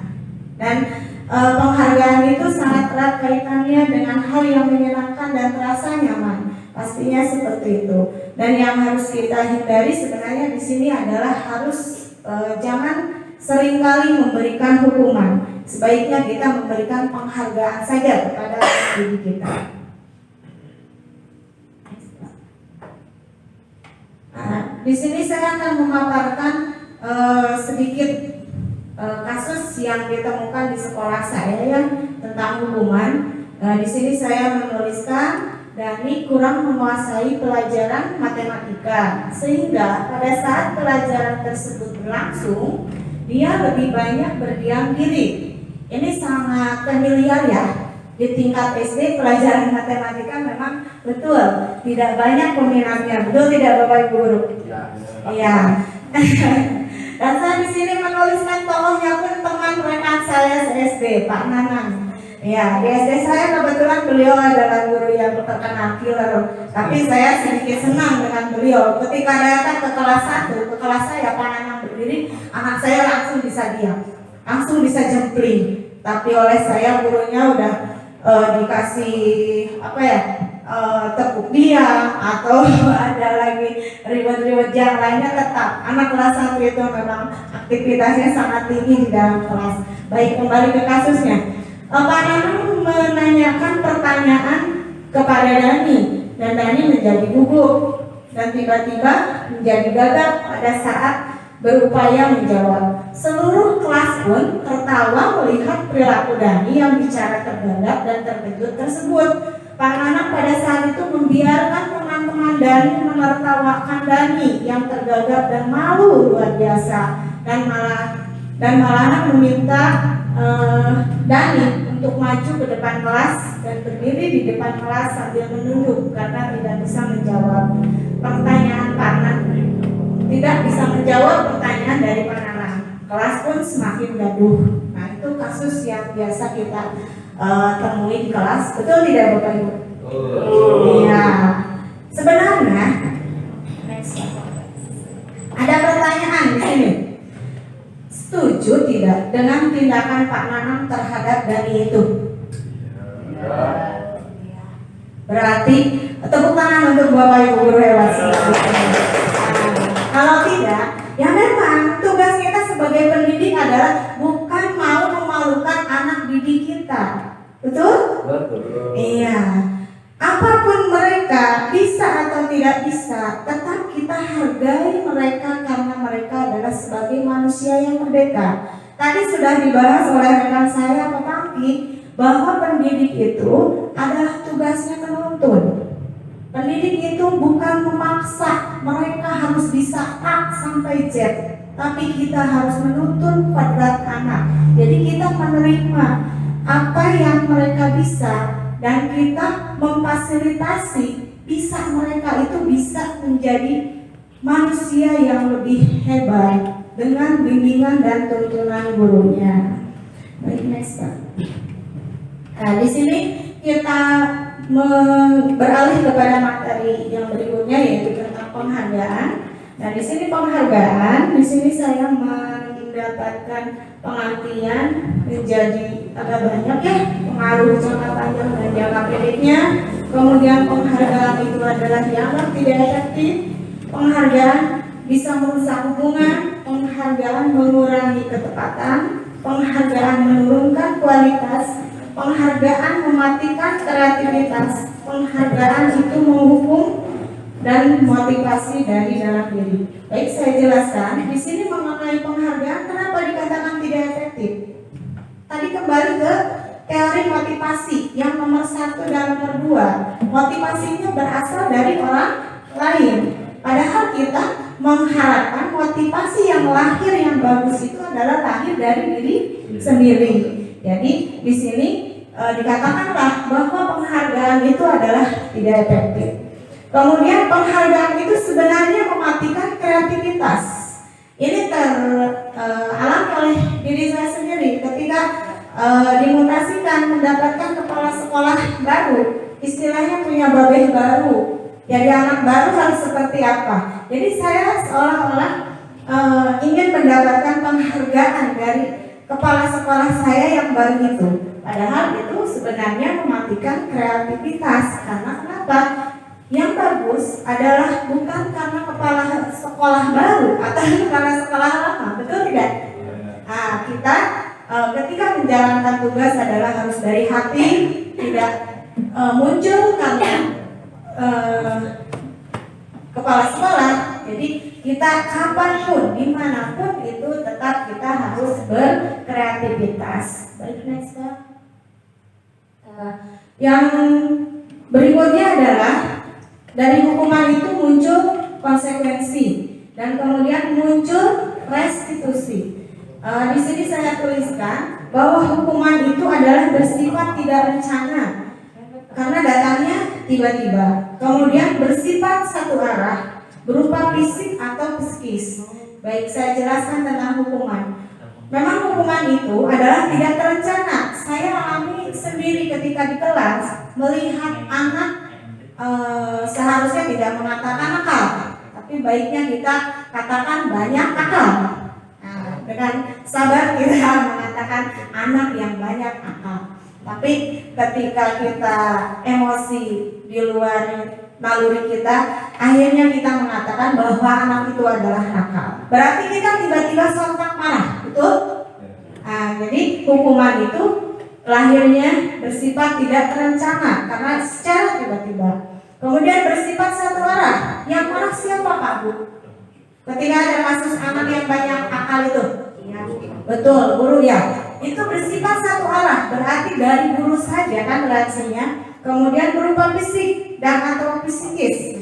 Kita misalkan seharusnya tidak kita lakukan ketika menyentuh telinga anak didik kita, itu sangat rentan tidak diperbolehkan. Tapi secara tiba-tiba greget ya, kita jewer kayak gitu, nah seperti itu, berarti itu kan ada fisiknya. Secara psikis kita juga mengatakan kepada anak kita dengan nada yang lebih tinggi, berarti anaknya jadi mengkerut, jadi takut. Itu psikis anak kita sudah kena bahwa gurunya sedang marah. Yang berikutnya tentang konsekuensi. Berbeda dengan konsekuensi Bapak Ibu. Sebenarnya konsekuensi itu lahir dari atas dasar hukuman yang ada. Jadi kalau konsekuensi itu sudah terencana, kemudian sudah disepakati oleh anak dan gurunya, diberikan berdasarkan suatu data yang umumnya dapat diukur, murid tetap dibuat tidak nyaman untuk jangka waktu pendek, kemudian guru memonitor murid. Di sini saya akan garis bawahi tentang konsekuensi bahwa tetap dibuat tidak nyaman untuk jangka waktu pendek. Setelah kami belajar di modul guru penggerak, ternyata konsekuensi pun itu sebenarnya tidak dianjurkan. Yang harus dianjurkan itu adalah yaitu restitusi. Nanti kita akan belajar tentang restitusi. Kenapa konsekuensi ini tidak terlalu harus kita lakukan? Sebaiknya kita melakukan restitusi, karena tadi konsekuensi itu adalah tetap adanya tidak nyaman untuk jangka waktu yang pendek. Semoga bisa dipahami. Baik, materi berikutnya adalah tentang restitusi. Di sini pengertian restitusi itu adalah proses menciptakan kondisi bagi peserta didik untuk memperbaiki kesalahan. Ada lebih panjang lagi penjelasan yang dijelaskan oleh Gorsen, yaitu proses menciptakan kondisi bagi murid untuk memperbaiki kesehatan mereka sehingga mereka bisa kembali pada kelompok mereka dengan karakter yang lebih kuat. Kemudian yang keduanya, proses kolaboratif yang mengajarkan murid untuk mencari solusi untuk masalah mereka dan membantu murid berpikir tentang orang seperti apa yang mereka inginkan dan bagaimana mereka harus memperlakukan orang lain. Di sini sudah ada kejelasan bahwa di restitusi ini adalah si anak didik diajak untuk memperbaiki dirinya sendiri. Berarti kita bersikap terbuka terhadap perkembangan karakter, bersikap terbuka dengan karakter yang sudah dimiliki oleh anak didik kita, namun kita tetap ada arahan supaya anak didik kita menjadi orang yang sadar akan kesalahannya. Restitusi di sini ada 3 tahapan saya tuliskan, ya. Yang tahap ke-1 yaitu menstabilkan identitas, kemudian yang kedua validasi tindakan yang salah, yang ketiga menanyakan keyakinan kelas. Nanti untuk restitusi akan dibahas tuntas oleh rekan saya yang berikutnya. Tapi di sini saya akan mengupas sedikit tujuan segitiga restitusi. Yang pertama adalah pendidik mengetahui restitusi sebagai salah satu cara menanamkan disiplin positif pada peserta didik sebagai bagian dari budaya positif. Kemudian pendidik juga menerapkan restitusi dalam membimbing peserta didik berdisiplin positif agar menjadi peserta didik merdeka. Dan yang terakhir, pendidik dapat menganalisis dengan sikap reflektif dan kritis penerapan disiplin positif di lingkungannya. Di sini restitusi dikatakan bukan untuk menebus kesalahan, yaitu untuk memperbaiki hubungan, bukan paksaan tapi tawaran. Menuntut untuk melihat ke dalam dirinya dan berfokus pada solusi. mencari kebutuhan dasar yang mendasari tindakan. Restitusi diri adalah cara yang paling baik, fokus pada karakter bukan tindakan. Restitusi adalah menguatkan dan mengembalikan murid yang berbuat salah kepada kelompoknya. Saya garis bawahi pengertian yang paling akhir bahwa mengembalikan murid yang berbuat salah kepada kelompoknya. Jadi kita membantu si anak didik kita itu untuk kembali ke sikap yang benar supaya bisa diterima oleh kelompoknya sendiri. Mudah-mudahan bisa dipahami. Nah, itu materi yang saya paparkan. Semoga bermanfaat khususnya bagi saya diri sendiri, umumnya bagi Bapak Ibu guru hebat yang duduk di depan saya. Mohon maaf karena saya masih dalam tahap belajar. Pastinya ada kekurangan dan terima kasih setelah ini sudah siap mendengarkan. Ya, baik, berikutnya adalah yang akan disampaikan oleh Pak Iwan, Bu Ila.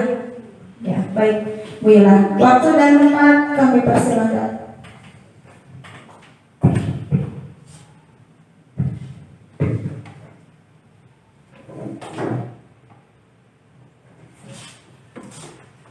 Assalamualaikum warahmatullahi wabarakatuh. Masih semangat Bapak Ibu guru hebat? Tapi kenapa lemah suaranya? Ya, Bapak Ibu bahagia hari ini? Ya, bahagia ya. Mana senyumnya?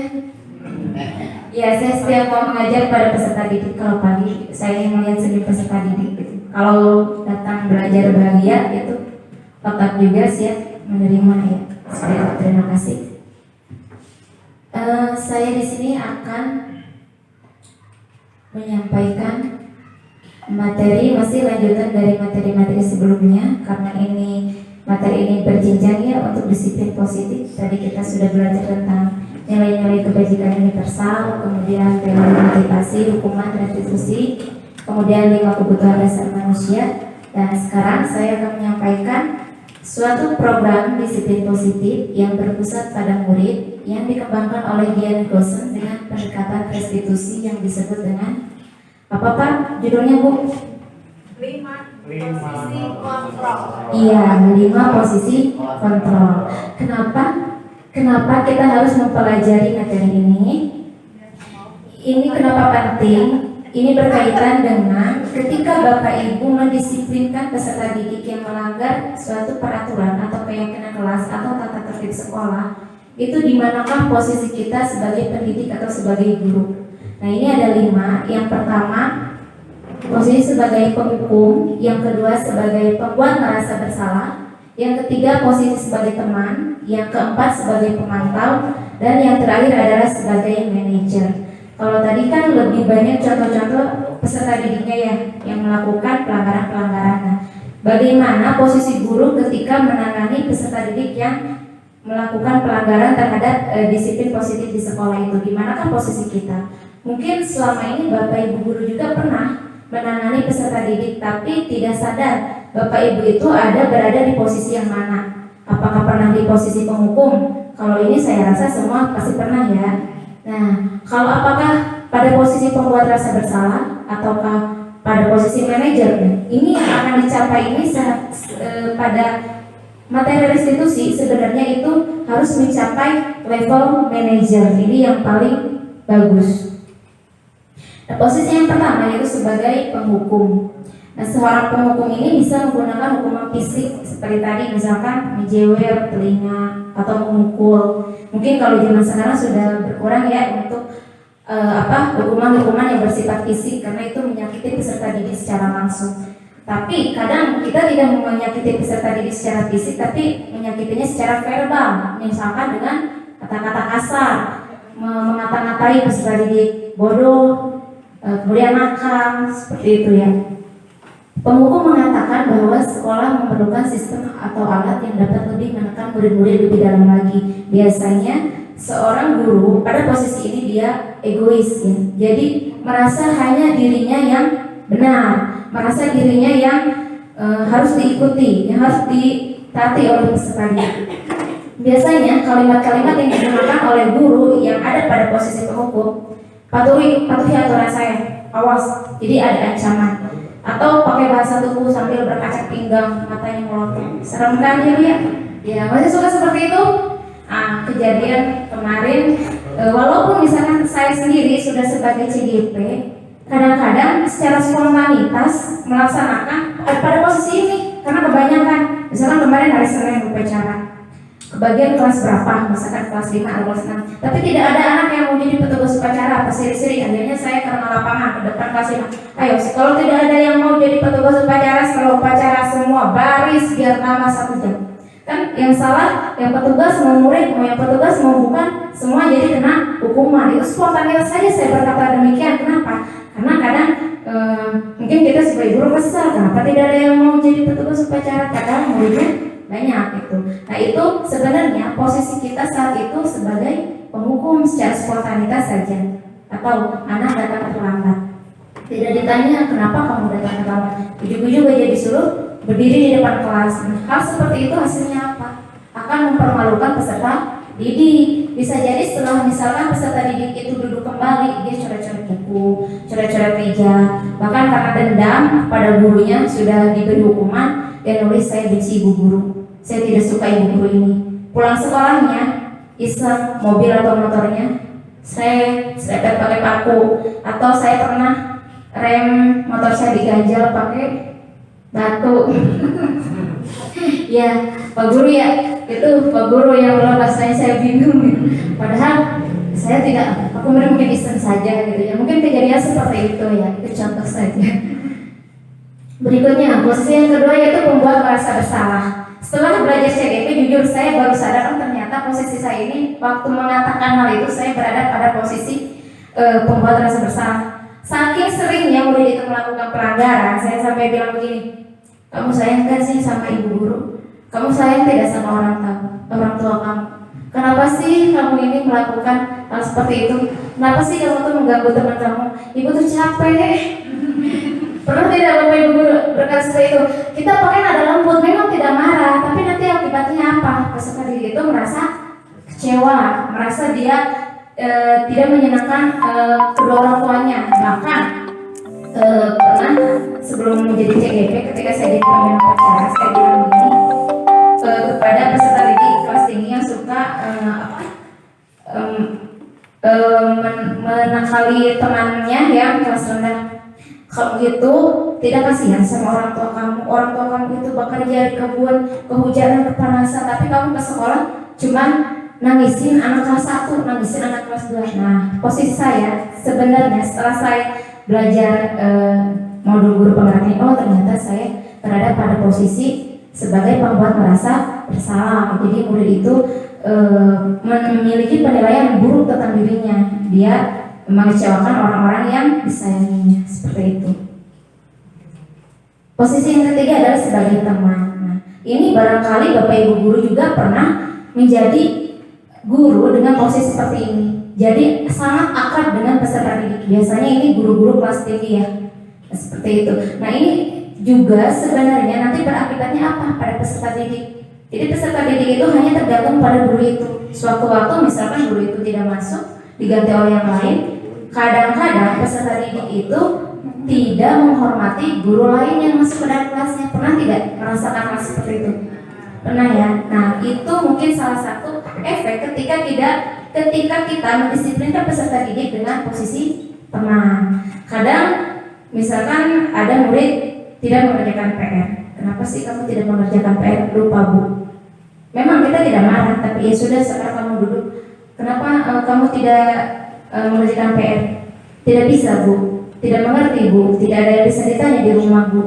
Oh ya sudah, nanti ibu bantu mengerjakannya setelah jadi sedang. Nah, kalau misalkan Bapak Ibu guru pernah memposisikan seperti itu artinya Bapak Ibu guru sedang pada posisi sebagai teman. Memang murid akan merasa nyaman dengan gurunya gitu, tapi ada hal negatifnya yaitu menjadi tergantung. Nah ini juga yang harus diantisipasi. Kadang memang kelas lain, misalnya tidak ada gurunya, saya masuk. Nah, kadang memang lebih sulit dikendalikan. Tapi ada juga kelas-kelas tertentu, kalau misalkan masuk tetap bisa dikendalikan, ada seperti itu. Mungkin itu salah satu pengaruh dari posisi kita sebagai teman. Jadi murid itu seperti tidak ada takutnya pada guru.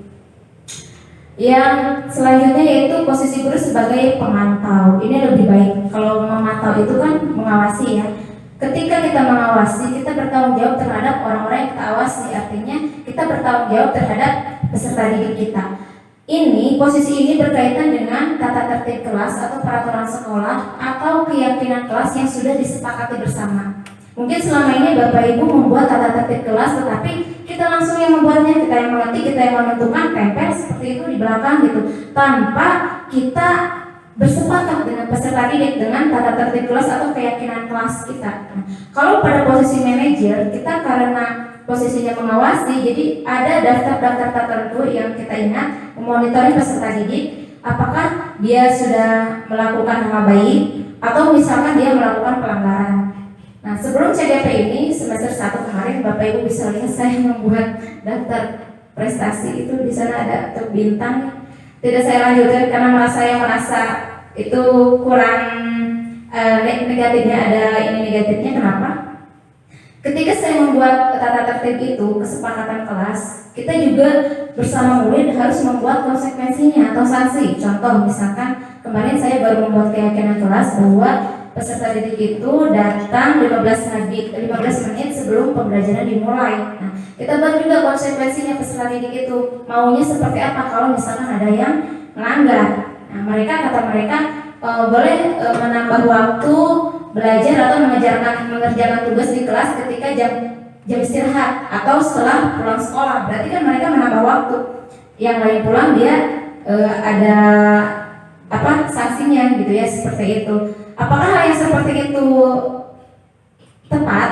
Nah, kita lihat, saya sendiri kemarin menerima posisi itu, jadi teman-teman yang lainnya jadi seperti pengadu. Ketika ada murid yang tidak datang terlambat 5 menit, ada temannya ke depan, "Bu, itu kan tadi datang 5 menit telat, berarti nanti dihukum ya, jam istirahat ngapain sama ibu guru?" Dari situ saya berpikir, oh ternyata motivasi peserta didik itu nantinya bukan motivasi intrinsik, jadinya motivasi eksternal ya, yang tadi sudah dijelaskan. Jadi ketika dia mentaati suatu peraturan itu, satu karena takut dihukum, kedua karena ingin bintang. Saya aja sini ini lupa ketika anak itu kan kalau aktif saya beri bintang, saya mau maju ke depan saya beri bintang. Kemarin belum saya print bintangnya, tiap hari itu nagih, "Bu, bintangnya kapan? Bu, bintang saya 2." Jadi motivasi mereka bukan dari keyakinannya bahwa mereka itu datang tepat waktu karena mereka butuh, karena memang harus belajar itu dimulai 7:30 seperti. Jadi belum ada keyakinan pada peserta didik. Nah, ini ketika posisi kita ada level manager. Yang terakhir, tadi untuk level pemantau ya. Sekarang yang terakhir ini level manager atau posisi kontrol pada tahap manager. Yaitu guru berbuat sesuatu bersama dengan murid, mempersilahkan murid mempertanggungjawabkan perilakunya, mendukung murid agar menemukan solusi atas permasalahannya sendiri. Jadi ini menggunakan nanti sedikit dari institusi, lebih jelasnya nanti kasus-kasusnya mungkin akan dijelaskan oleh materi setelah ini ya. Ini secara garis besarnya saja. Jadi ketika peserta didik melakukan pelanggaran terhadap disiplin positif di sekolah, itu silakan dikembalikan lagi kepada peserta didik. Dia ditanya keyakinan niat kita yang selama ini apa. Jadi dia nanti mengkoneksikan, menghubungkan dengan peraturan atau keyakinan kelas yang sudah disepakati bersama. Misalkan dia datang terlambat, ditanya keyakinan yang kita sepakati itu apa yang kamu yakini? Datang 15 menit sebelum pembelajaran dimulai. Nah, sekarang apa yang kamu lakukan? Saya datang terlambat. Jadi bagaimana kamu harus memperbaikinya? Saya akan meminjam catatan teman saya untuk melihat materi yang ketinggalan. Itu sudah bagus ya, dia punya pertanggungjawaban. Kemudian selain itu apa yang bisa kamu lakukan? Apakah kamu besok bisa datang tepat waktu, tidak terlambat lagi? Bisa, saya akan usahakan. Kenapa kamu datang terlambat? Saya tidur kemalaman karena nonton bola misalkan. Nah, bagaimana kalau besok supaya kamu datang tepat waktu? Saya akan tidur lebih awal. Jadi pertanggungjawabannya itu dikembalikan lagi kepada peserta didik. Dia mencari solusinya, dia yang melaksanakannya seperti itu. Jadi kita hanya mengajukan dengan pertanyaan-pertanyaan seperti itu. Nah, ketika kita berada pada posisi manajer, otomatis kita sudah memiliki keterampilan berada pada posisi teman dan pemantau. Nah, bisa bila memang sewaktu-waktu diperlukan, apa Bapak Ibu guru perlu berada pada posisi teman, ya silakan. Ketika perlu berada posisi pemantau, ya silakan. Atau perlu berada di posisi penghukum, ya silakan. Berarti kan udah tahu konsekuensinya ketika kita menempatkan diri sebagai penghukum, apa akibatnya pada anak, apa akibatnya pada diri kita. Ketika kita menetapkan posisi kita sebagai pemberi rasa bersalah, kita juga sudah tahu konsekuensinya gitu. Cuman yang perlu disadari adalah ketika kita melaksanakan suatu restitusi terhadap peserta didik, itu dampaknya tidak hanya dilihat pada peserta didik itu sendiri, apalagi kalau misalkan pelanggaran yang dibuat berhubungan dengan temannya ya. Jadi harus ada solusi juga dengan temannya. Jangan misalkan anak nangisin anak lain, tapi yang dihukum hanya dia. Sementara yang menjadi korban itu tidak mendapat solusi. Nah, yang menjadi korban pun harus mendapat solusi seperti itu. Jadi win-win solution. Dan anak sendiri yang mengemukakan pendapatnya bagaimana menyelesaikan permasalahan tersebut.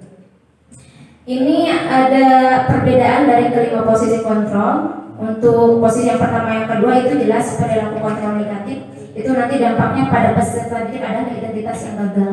Kemudian untuk motivasinya juga itu eksternal, terutama positif pada 1, 2, 3, dan 4. Nah, untuk motivasi intrinsik ini hanya ada di level manajer. Ini tadi sudah dijelaskan secara singkat ya, hasilnya bagaimana kalau kita berbuat, perbedaannya ketika kita ada pada posisi penghukum, bagaimana kita ada pada posisi manajer. Kemudian ini dampak pada murid juga. Ketika kita menghukum peserta didik, apakah kesalahan yang dilakukan tidak akan terulang? Saya pernah ketika membariskan peserta didik di depan kelas, ini semester 1 ya, periksa buku, kalau yang bukunya panjang tidak boleh masuk. Terus anaknya, terus gimana Bu? Saya tidak ada kesepakatan kelas kan sebelumnya. Saya mikir pendek saja, buang sampai ambilkan sampah terus sama masuk kamar mandi. Apakah Senin berikutnya bukunya sudah pendek semua? Tidak. Kenapa? Karena peserta didik ada yang contoh bilang seperti ini, mendingan ngebersihin kamar mandi babadi, mengulungan sampah tidak apa-apa banyak saja. Jadi tidak terselesaikan kan solusinya gitu seperti itu. Karena saya hukuman itu ternyata ada dampak positif dan negatifnya gitu.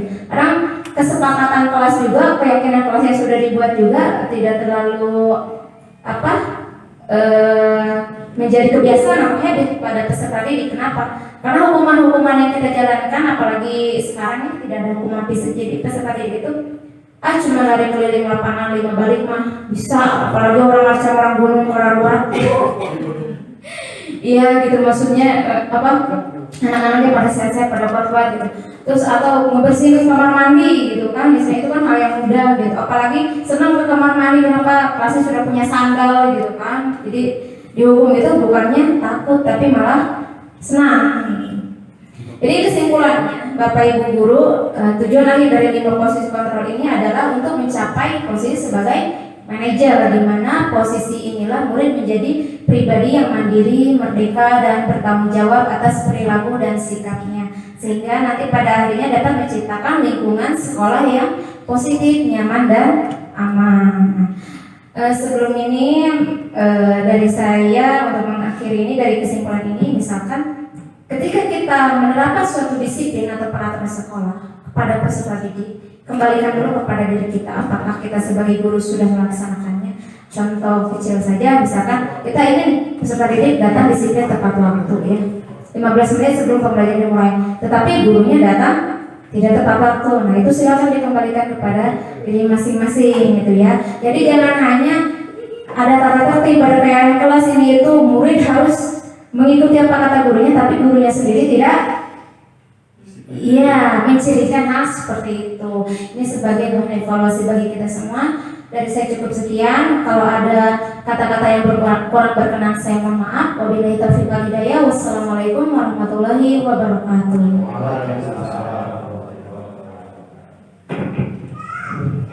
Ya, terima kasih Bu Lula. Paparan berikutnya akan disampaikan oleh Pak Iwan Gunawan. Waktu dan tempat kami persilahkan.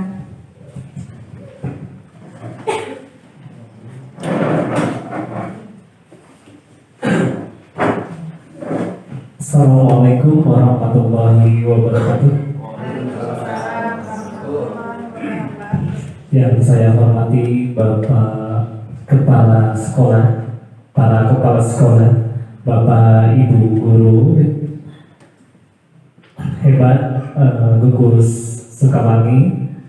Alhamdulillah saya bisa berkumpul di sini. Lupa satu lagi ya. Yang saya hormati adalah pengajar praktik, yaitu kebetulan Pak Yogi, selain pembimbing dari CGP yang ada di Kecamatan Sukamangun.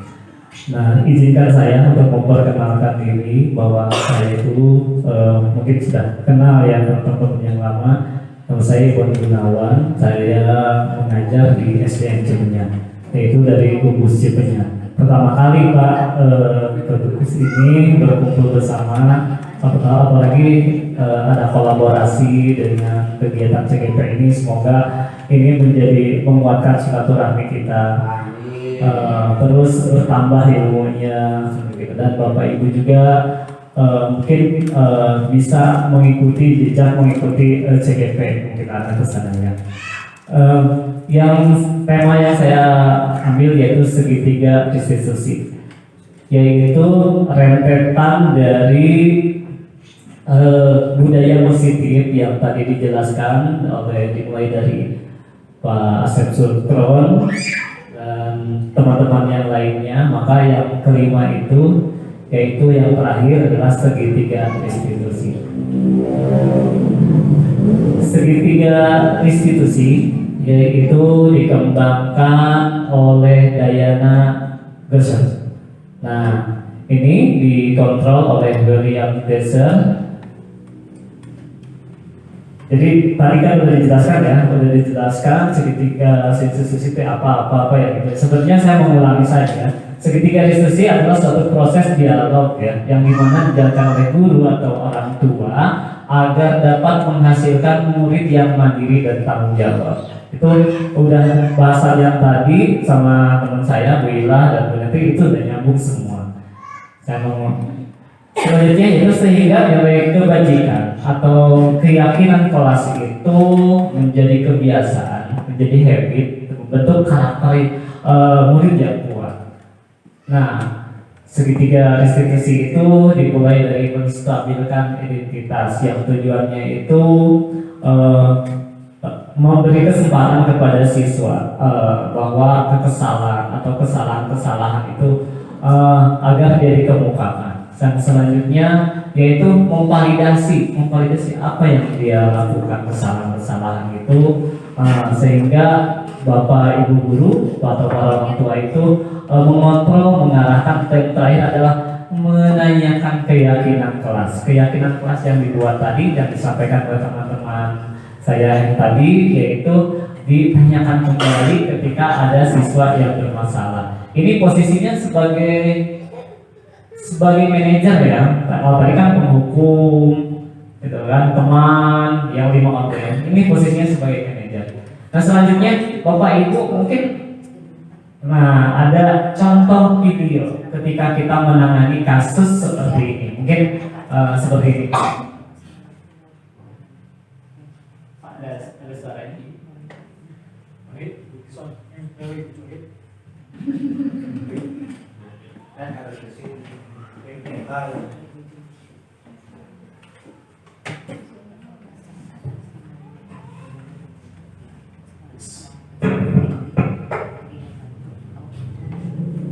Mungkin ini kan tadi mungkin kalau dilihat oleh video lebih menyata, lebih kelihatan cara menanganinya, bagaimana ketika posisi guru sebagai manajer.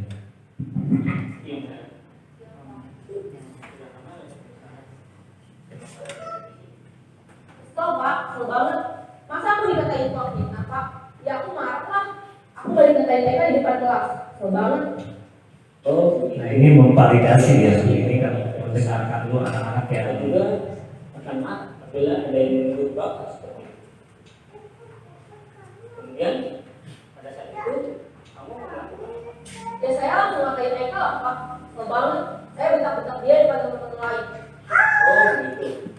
Tapi kamu melakukan seperti itu karena suatu alasan tertentu kan? Iyalah, masa saya diam saja Pak. Ya saya bela diri lah. Masa saya dituduh tukang fitnah? Ya bukannya kan mempertahankan harga diri itu sesuatu yang penting buat kamu. Untung kamu tidak lebih gegabah lagi. Hanya membentak-bentak. Iya Pak. Untung saya masih bersabar dan hanya membentak saja. Udah gemes padahal. Saya pasti bela diri lah. Ya pasti ya. Tapi kamu memilih untuk tetap bertahan dan bersabar. Kamu memilih untuk tidak berbuat lebih parah lagi kan? Nah, sekarang coba kita lihat lagi tindakan kamu yang selanjutnya menanyakan keyakinan kelas. Ya, itu dia. kira-kira sesuai dengan keyakinan kelas atau prinsip kamu tidak? Enggak lah Pak. Capek Pak jadi pemarah. Jadi keyakinan atau prinsip mana yang kurang sesuai dengan keinginan kamu? Ya saya sebenarnya sangat menghargai orang lain. Mungkin saat itu saya menjadi emosi. Jadi tidak menunjukkan sikap itu. Kamu meyakini tidak menghargai orang lain itu penting buat kamu? Yakinlah Pak. Iya, setuju. Kita harus saling menghargai. Namun ada juga keyakinan yang kita sepakati yang perlu kita jalankan apabila kita sedang marah kan? Ya saya bisa lebih proaktif. Mulai dengan diri sendiri. Saya bisa jadi lebih bersabar, mengambil waktu jeda lebih berpikir mau apa selanjutnya. Kira-kira kamu bersedia memperbaiki masalah ini tidak? Bersedia Pak. Kalau kamu memperbaiki masalah ini, kamu akan menjadi orang seperti apa? Saya akan menjadi orang yang bertanggung jawab kali ya Pak. Dan senantiasa proaktif. Iya, menurut kamu bagaimana rasanya menjadi orang seperti itu? Ya nyaman lah. Bangga bisa bersabar dan menahan diri. Baiklah kalau begitu. Yuk kita pikirkan bagaimana memperbaiki masalah ini. Oke Bapak Ibu, dari kasus tersebut yang diperlihatkan dari video itu, anak itu bermasalah dipanggil sama gurunya. Nah kita Bapak Ibu, Pak Guru itu menerapkan posisi manajer yang tadi. Dia memvalidasi kesalahan, mengikuti, menanyakan, dulu kan sudah kayak gitu. Nah harapan kita dari posisi 5 kontrol itu yang kita terapkan itu sistem manajer. Kebanyakan kita kan jadi penghukum ya, cuma beres sekarang kalau dihukum dihukum orang takut bukan semua jalan gitu kan. Nah kan kalau diberikan seperti kadang-kadang ya kita lihat situasi juga ya. Mungkin kalau di perkotaan dengan pola pikir dan itu di anak sudah dewasa dan kalau apalagi kalau kita di SD ya tingkat mungkin anak-anak sadar dan tidak sadar kita harus menuntunnya arahnya ke sana. Mungkin itu saja presentasi dari saya. Mohon maaf apabila kata-kata yang salah dan mudah-mudahan sedikit kebenaran itu datangnya dari Allah dan apabila ada kesalahan mungkin dari saya sendiri yang masih belajar. Akhir kata, assalamualaikum warahmatullahi wabarakatuh.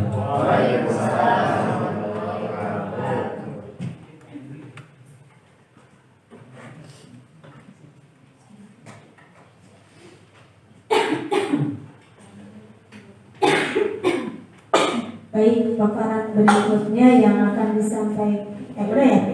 Ya Allah. Ya, mohon maaf.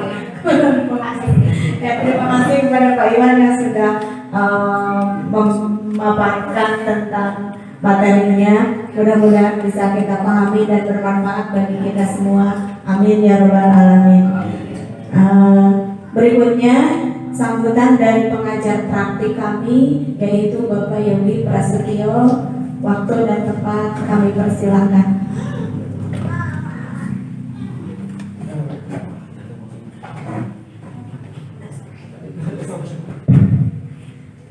Bismillahirrahmanirrahim. Assalamualaikum warahmatullahi wabarakatuh. Waalaikumsalam. Yang terhormat Bapak Kepala Sekolah, kemudian para guru dan CGP dari Kecamatan Sukamakmur yang saya hormati. Pertama-tama, marilah kita panjatkan puji dan puji syukur kehadirat Allah Subhanahu wa Ta'ala, sehingga di sore hari ini kita masih dapat berkumpul, dan mungkin kita sambil mengakhiri acara ini ya Bapak Ibu ya. Jadi terima kasih kepada Bapak Ibu sekalian yang sudah mau berpartisipasi, menghadiri atau mengikuti kegiatan aksi kolaborasi guru penggerak Kecamatan Sukamakmur.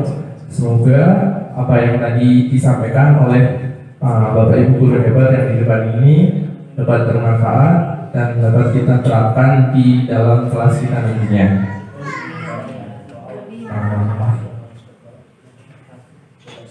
Mungkin itu saja sih Bapak Ibu yang bisa saya sampaikan, karena waktunya juga sudah sore. Mungkin akan ditutup oleh Bu Nentri saja yang langsung. Terima kasih. Wassalamualaikum warahmatullahi wabarakatuh.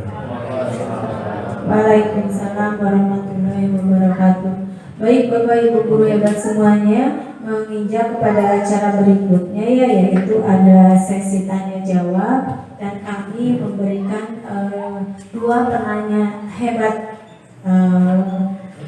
Waktu dan tempat kami persilahkan. Mangga Bapak KS sudah ngacung, mangga waktu sekali dipersilahkan.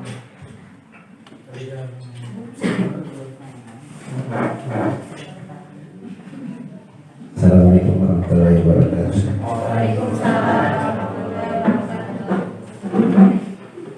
Alhamdulillah, pemaparan dari CGP pada kita ini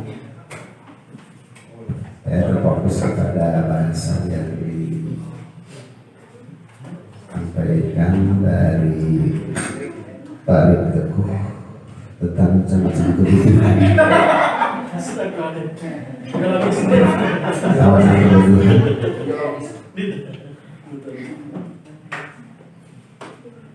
Kebutuhan berdasar menurut Aristoteles, kalau nggak salah dari Abraham Maslow,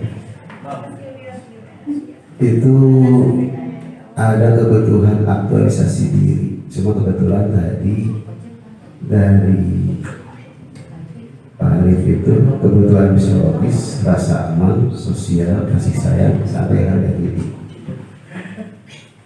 Nah, kebutuhan yang paling akhir adalah aktualisasi diri, di mana kebutuhan aktualisasi diri itu suatu keinginan yang kuat untuk mencurahkan segala kemampuan untuk keinginan kepuasan dirinya sendiri.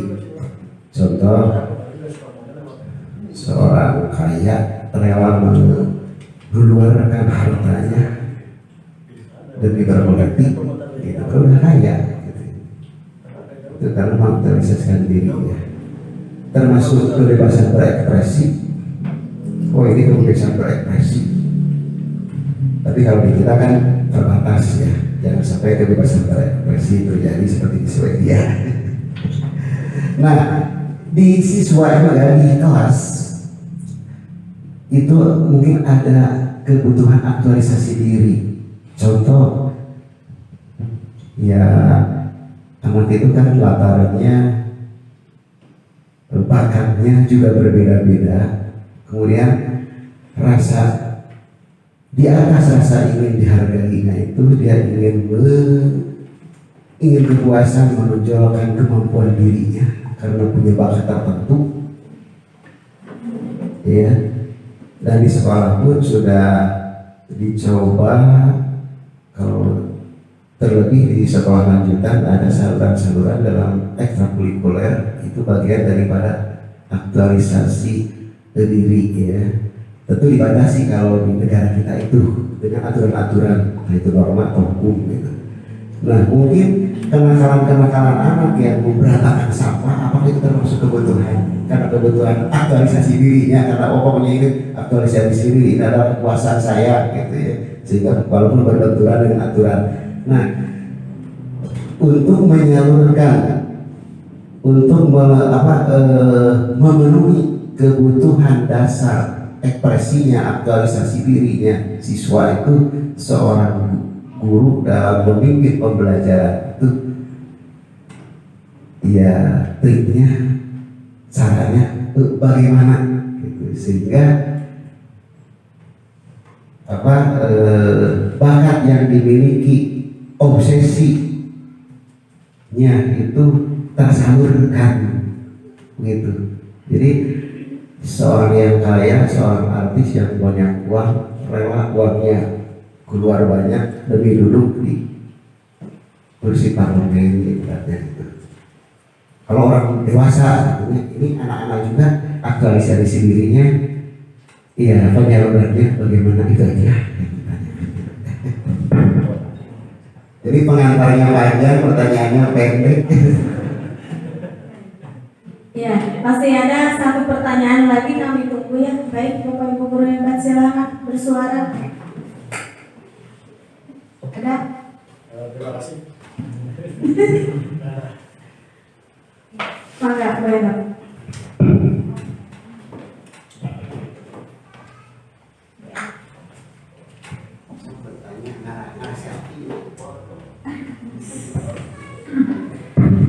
Assalamualaikum warahmatullahi wabarakatuh.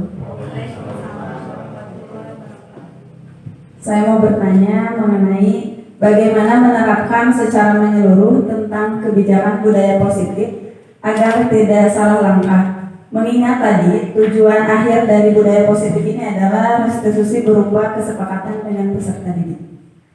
Itu aja. Assalamualaikum warahmatullahi wabarakatuh.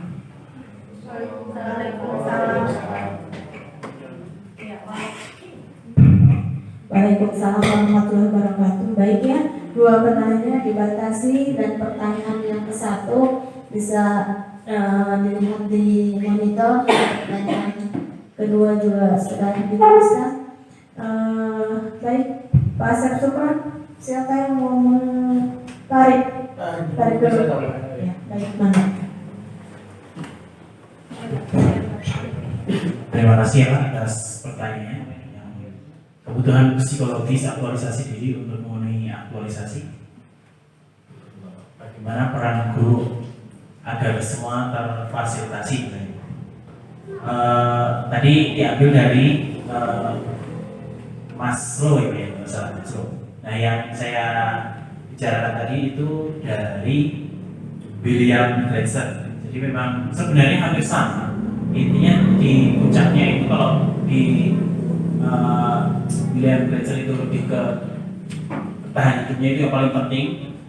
Itu nggak ada tahapannya, tapi semua satu kesatuan. Tapi kalau untuk yang Maslow itu ada tahapannya, yang di akhirnya adalah aktualisasi, di mana siswa ini merasa diakui. Itu sama hampir sama atau hampir mirip dengan penguasaan di tahapan terakhir saya tadi. Nah, untuk memfasilitasinya, kalau menurut saya pribadi, bagaimana kita memfasilitasi siswa-siswa yang memang berbeda keinginannya. Sedangkan kita hanya satu, siswanya banyak seperti itu. Yang pertama itu, kita sebagai guru itu di awal pembahasan kita memang ada yang namanya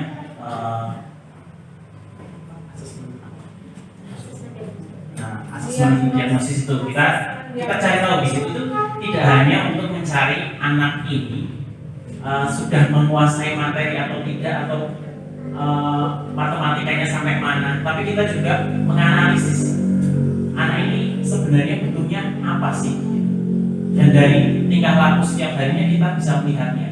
Kemudian ada anak yang tadi misalkan ada artis yang sampai rela berkorban uang untuk mencapai sebuah kekuasaan atau jabatan seperti itu. Ini ada juga di siswa memang. Ada siswa yang memang dia itu ingin benar-benar diakui di kelasnya. Biasanya dia itu pengen diakui dalam mungkin kalau dia nggak mencapai akhirnya dia lebih ke nakal, dia pengen jadi yang lebih kuat, yang lebih memang seperti itu. Nah, kita sebagai guru kita lihat dulu potensi dia di mana, potensi dia itu di mana. Misalkan anak ini pengen menyalurkan kebutuhan dasarnya tentang penguasaan tadi atau aktualisasinya tadi di akademik, ya udah kita tambahin aja dia materi atau kita berikan tambahan materi dibanding yang lainnya kita lebihkan. Tapi kalau dia ngerasa dia lebih kuat gitu atau fisiknya lebih kuat, kita bisa arahkan dia ke olahraganya. Jadi anak ini akan tetap terfasilitasi seperti itu Pak. Kemudian untuk yang lainnya lagi mungkin dari Pak Asep Syukur bisa menambahkan. Terima kasih Pak, pertanyaan sangat menarik sekali dari Pak Nanda dan Pak Ganes. Berkenaan dengan pertanyaan nomor 1, kebutuhan psikologis aktualisasi diri untuk memenuhi aktualisasi diri bagi para guru agar semua terfasilitasi. Sebetulnya kalau kita lihat Bapak Ibu bahwa kita tahu bahwa kegiatan yang kita lakukan di sekolah wujud nyata di pengakuan aktualisasi diri ini konsep kebutuhan yang dikembangkan oleh Abraham Maslow ya Pak ya. Berbeda dengan yang dikembangkan oleh Pak Arif dari William seperti itu. Nah, aksi nyatanya ketika di sekolah mungkin Bapak Ibu sudah lihat kenal yang kalau sekarang itu bahwa ekstrakurikuler ya, ekstrakurikuler suatu sarana untuk mengaktualisasikan diri, mengakui dirinya atau kemampuan siswa ketika mereka itu mempunyai kemampuan non-akademik. Itu salah satunya. Peran guru sebagai apa Pak? Peran guru sebagai pembimbing atau pembina. Itu yang pertama untuk nyata. Makanya pemerintah memasukkan sekarang itu kalau ekskul itu sekarang menjadi inklusif ya, masuk bahkan di bos untuk pembina ekskul itu sudah masuk sekarang itu di juknis baru itu. Karena apa? Karena honor pembina ekskul itu sudah masuk dalam kurikulum. Sudah masuk ke dalam kurikulum yang merupakan suatu kewajiban dari guru kelas masing-masing. Itu seperti itu. Itu salah satu contohnya di bentuk nyatanya di lingkungan di kurikulum untuk perwujudan dari manifestasi dari aktualisasi tadi. Sehingga di sini kita tahu kan bahwa sisi anak itu mempunyai kemampuan yang beraneka ragam. Ada yang ahli olahraga, ada yang ahli seni, musik, pembina pramuka dan lain sebagainya. Itu di ekskul. Nah, ketika di kelas, ketika ada suatu materi yang sifatnya siswa itu kadang-kadang ada yang suka ketika ditunjuk ke depan mau dia, ada yang suka menyanyi. Nah, misalnya kita berkonsep contoh metode pembelajaran role playing ya, bermain peran. Nah, ketika si anak kita berikan tugas role playing bermain peran, ternyata siswa tersebut ada yang mau, ada yang termotivasi, sehingga juga salah satu cara untuk menyalurkan aktualisasi dirinya. Aktualisasi tertinggi nanti kebutuhannya ketika dia menginjak setelah SMA. Kalau SMP itu kadang-kadang untuk mewujudkan aktualisasi dirinya dia dengan berbagai macam cara, misalkan ketika kelas 2 ya SMP itu masa-masanya berapa badan-badan kan. SMP, SMA bahkan untuk mewujudkan jati dirinya itu dia ada hal yang kurang baik lah. Contoh ada yang sifatnya ini yang kurang dari sosial benar tadi yang sampai pandang, ada yang suka merokok. Nah, wujudnya ketika dia berusaha 24 sampai 20 tahun ataupun setelah SMA itu perwujudan paling nyata untuk dari aktualisasi diri atau pengakuan diri, aktualisasi. Kalau bahasa psikologi itu need of actualization, pengakuan akan jati dirinya atau pengenalan dirinya. Itu secara umum. Nah, kalau kita sekali lagi saya simpulkan, ketika di kurikulum kita di sekolah, bentuk dari aktualisasi diri peran guru itu sebagai pembina, yang mana bukan menyalurkan ya, yang mana memberikan kesempatan kepada siswa yang mempunyai kemampuan baik itu khususnya dari segi non akademik. Kalau akademik jelas ya di pembelajaran, non akademik bisa menyanyi, pramuka, olahraga dan lain sebagainya. Di situ peran guru sebagai pembina itu yang paling konkret, sehingga ekskul itu masuk ke dalam muatan kurikulum yang wajib dilakukan oleh kelas itu. Di samping itu bentuk peran guru untuk memfasilitasi aktualisasi ini sebetulnya banyak beraneka ragam. Ketika siswa kita meminta siswa untuk contoh meminta siswa untuk yang kita memberikan informasi bahwa akan adakan lomba. Mungkin siswa ada yang secara diri untuk mempromosikan dirinya, Pak saya ingin lomba ini. Itu wujud implementasi dia, kemampuan dia ingin diakui secara kompetensi, secara akademik, dan mungkin mereka sendiri sadar diri mungkin kemampuan itu contoh yang paling real Pak seperti itu. Di samping itu untuk aktualisasi diri itu yang paling penting itu ketika nanti sesudah dewasa sebetulnya. Karena kalau kita tidak diakui secara aktualisasi ketika dewasa itu kadang-kadang kita juga apa yang namanya kadang-kadang berpikir law of appreciation, kurang alasannya apresiasi diri gitu. Jadi kadang-kadang wah siapa terjauh sudah kurang nah itu sebetulnya mereka terjauh kurangnya prosesasi. Nah, ternyata itu hal seperti itu adalah kebutuhan need of actualization atau kebutuhan akan pengakuan diri seperti itu. Ini padahal yang paling penting nanti sih setelah dewasa, cuma untuk kegiatan di ekstrakurikuler di sekolah untuk tingkat dasar, ketika kita menemukan siswa yang mempunyai kemampuan kompetensi ataupun ingin memberikan kemampuan dalam hasil non akademik biasanya berbentuk ekstrakurikuler. Biasanya sesuai itu contoh Pak, saya sukanya olahraga, sukanya pramuka dan lain sebagainya. Itu mungkin Pak tambahnya pada saat. Untuk pertanyaan nomor 2 Pak Bali, apa rasa juga? Pak Bali, silakan Pak Bali.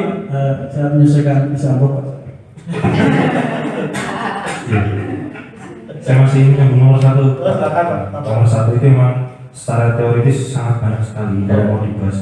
Tapi intinya itu di sekolah itu penerapan paling penting itu kita memberi kesempatan ke anak. Itu yang sering kita halang itu kita tidak pernah beri kesempatan ke anak. Caranya bagaimana? Caranya itu dengan kita mencoba segala jenis pembelajaran. Kalau di kelas ya. Jadi semua jenis pembelajaran, semua jenis media itu kita gunakan. Mau video, mau suara itu kita gunakan agar anak mempunyai kesempatan. Jadi anak itu jadi bisa menilai sendiri. Ketika guru merancang dengan papan tulis, dengan video, dengan audio, dia itu merasa, oh saya lebih cocok dengan video. Selama ini kita itu tertekan karena kita tidak pernah memberi kesempatan, karena kita tidak mau mengeksplor, jadi tidak menggunakan semua hal yang ada. Itu di tingkat kelas. Lalu di tingkat sekolah, kita itu memberikan kesempatan yang adil. Yang adil itu gimana? Contohnya sekarang ada lomba. Pada tahun ke tahun kita hanya menunjuk anak, kamu ikut ini. Yang lainnya bagaimana? Karena tidak pernah diberi kesempatan. Padahal mereka juga pengen aktualisasi diri. Makanya setidaknya kita itu ada lomba kecil di kelas atau di sekolah agar anak itu setidaknya tahu. Jadi mereka itu aktualisasi diri. Saya itu pengen lomba azan nih, coba aja. Walaupun kan tidak apa-apa, kan kita sudah memberi kesempatan dan kita berbuat adil pada peserta didik. Itu yang jarang kita lakukan tersebut. Itu Pak, itu tambahan dari saya. Kalau kita mau praktek di sekolah. Lalu untuk yang kedua, nanti Pak juga mau nambahin ya. Mungkin Bu Ella juga terhubung. Nah, di sini Bu Ella menanyakan bagaimana penerapan secara holistik tentang budaya positif. Di sini itu ada celah yang agak riskan. Kalau kita menerapkan secara holistik, kalau kita menyimak dari awal hingga akhir tadi, memang penerapannya ini agak riskan kalau kita terlalu menjadi teman bersama anak. Yang dikhawatirkan seperti ini. Sekarang itu lagi marah LGBT itu ya tahu ya, lesbian dan sebagainya. Kalau kita menjumpai anak LGBT, ada calon LGBT. Kalau kita menerapkan restitusi tanpa kontrol diri, seperti yang dikatakan Bu Ila tadi, perlu berkaca pada diri sendiri dulu. Kalau ternyata kita juga mendukung LGBT, gimana di sekolah itu? Sama-sama saya mendukung LGBT, anak saya sudah LGBT. Di sekolah tersebut akhirnya disetujui LGBT, Pak. Ya, nah, makanya hal yang paling penting untuk penerapan holistik ini adalah kontrol diri dulu. Jadi seperti yang gue katakan tadi, kita tuh mengenal dulu, memperbaiki diri dulu, yang baik dan yang benar itu baru menerapkan ke peserta didik. Jangan langsung ngobrol dan berbicara, ngajak kesepakatan dengan peserta didik. Itu yang menjadi titik lengah kalau kita restitusi itu. Kalau kita tidak tahu ilmunya juga dan anak juga pengennya gini, akhirnya kebablasan. Makanya penting sekali seperti yang dikatakan tadi Bu Eno, kalau ingin menerapkan secara holistik, kita perbanyak referensi dulu agar kita itu menjadi bukan hanya menjadi resolusi yang manajemen bersama tidak, tapi kita punya kontrol buat diri kita sendiri dulu baru menerapkan ke peserta didik seperti itu. Mungkin Pak atau Bu Ila mau menambahkan. Iya, saya sedikit menambahkan untuk pertanyaan nomor 2, bagaimana penerapan secara holistik tentang budaya positif ya. Budaya positif ini nanti arahnya itu untuk mewujudkan nilai-nilai kebajikan universal ya. Kalau di Indonesia kita mengenalnya dengan profil pelajaran Pancasila yang itu ya. Beriman dan bertakwa kepada Tuhan Yang Maha Esa, berakhlak mulia, berkebinekaan global, gotong royong, mandiri, kreatif. Nah, bagaimana ini agar budaya positif ini terlaksana secara holistik? Ini tentu saja perlu kerjasama dari semua warga sekolah. Tidak mungkin Bapak Ibu hanya saya melaksanakan peraturan sekolah itu hanya untuk di kelas saya saja, sementara kelas lain tidak. Jadi perlu kerjasama warga sekolah dari mulai kepala sekolah, guru-guru dan lain sebagainya. Misalkan tadi yang dikatakan ketika kita menerapkan suatu peraturan, misalkan antri yang sederhana saja. Ketika kelas saya menerapkan budaya antri, kalau kelas lain tidak, belum tentu itu secara holistik. Contohnya ketika setelah upacara anak berhamburan masuk kelas itu. Kalau misalkan hanya kelas saya saja yang menerapkan budaya antri, kelas lain tidak, ya sama saja acak-acakan kan seperti itu. Kemudian ini juga perlu kerjasama guru-guru juga. Ketika membuat peraturan sekolah, misalkan datang ke sekolah tepat waktu, tidak hanya berlaku untuk kelas ini saja, semua kelas juga seperti itu, gitu ya. Kemudian untuk mewujudkan peserta didik yang beriman bertakwa kepada Tuhan Yang Maha Esa, adakan kegiatan salat duha misalkan. Ya, guru laki-lakinya yang menjadi imam, guru lainnya ya ikut salat duha, guru perempuannya juga, peserta didik juga. Jadi tidak hanya berlaku untuk peraturan itu berlaku untuk sebagian warga sekolah gitu. Jadi harus ada kerjasama antar warga sekolah. Jadi agar penerapannya ini nanti secara holistik, sehingga disiplin positif ini nanti arahnya untuk mewujudkan nilai-nilai kebajikan universal, yaitu profil pelajaran Pancasila itu dapat tercapai. Dari saya sekian, mungkin ada tambahan dari yang lainnya. Ini aja atas penjelasan dari para narasumber, lengkap sudah ilmu kami dan saya ucapkan terima kasih. Ya, sama-sama, terima kasih juga Bapak. Ya, dari kami cukup sekian, tidak ada pertanyaan lagi. Kami mohon maaf apabila ada kata-kata yang kurang berkenan. Wassalamualaikum warahmatullahi wabarakatuh.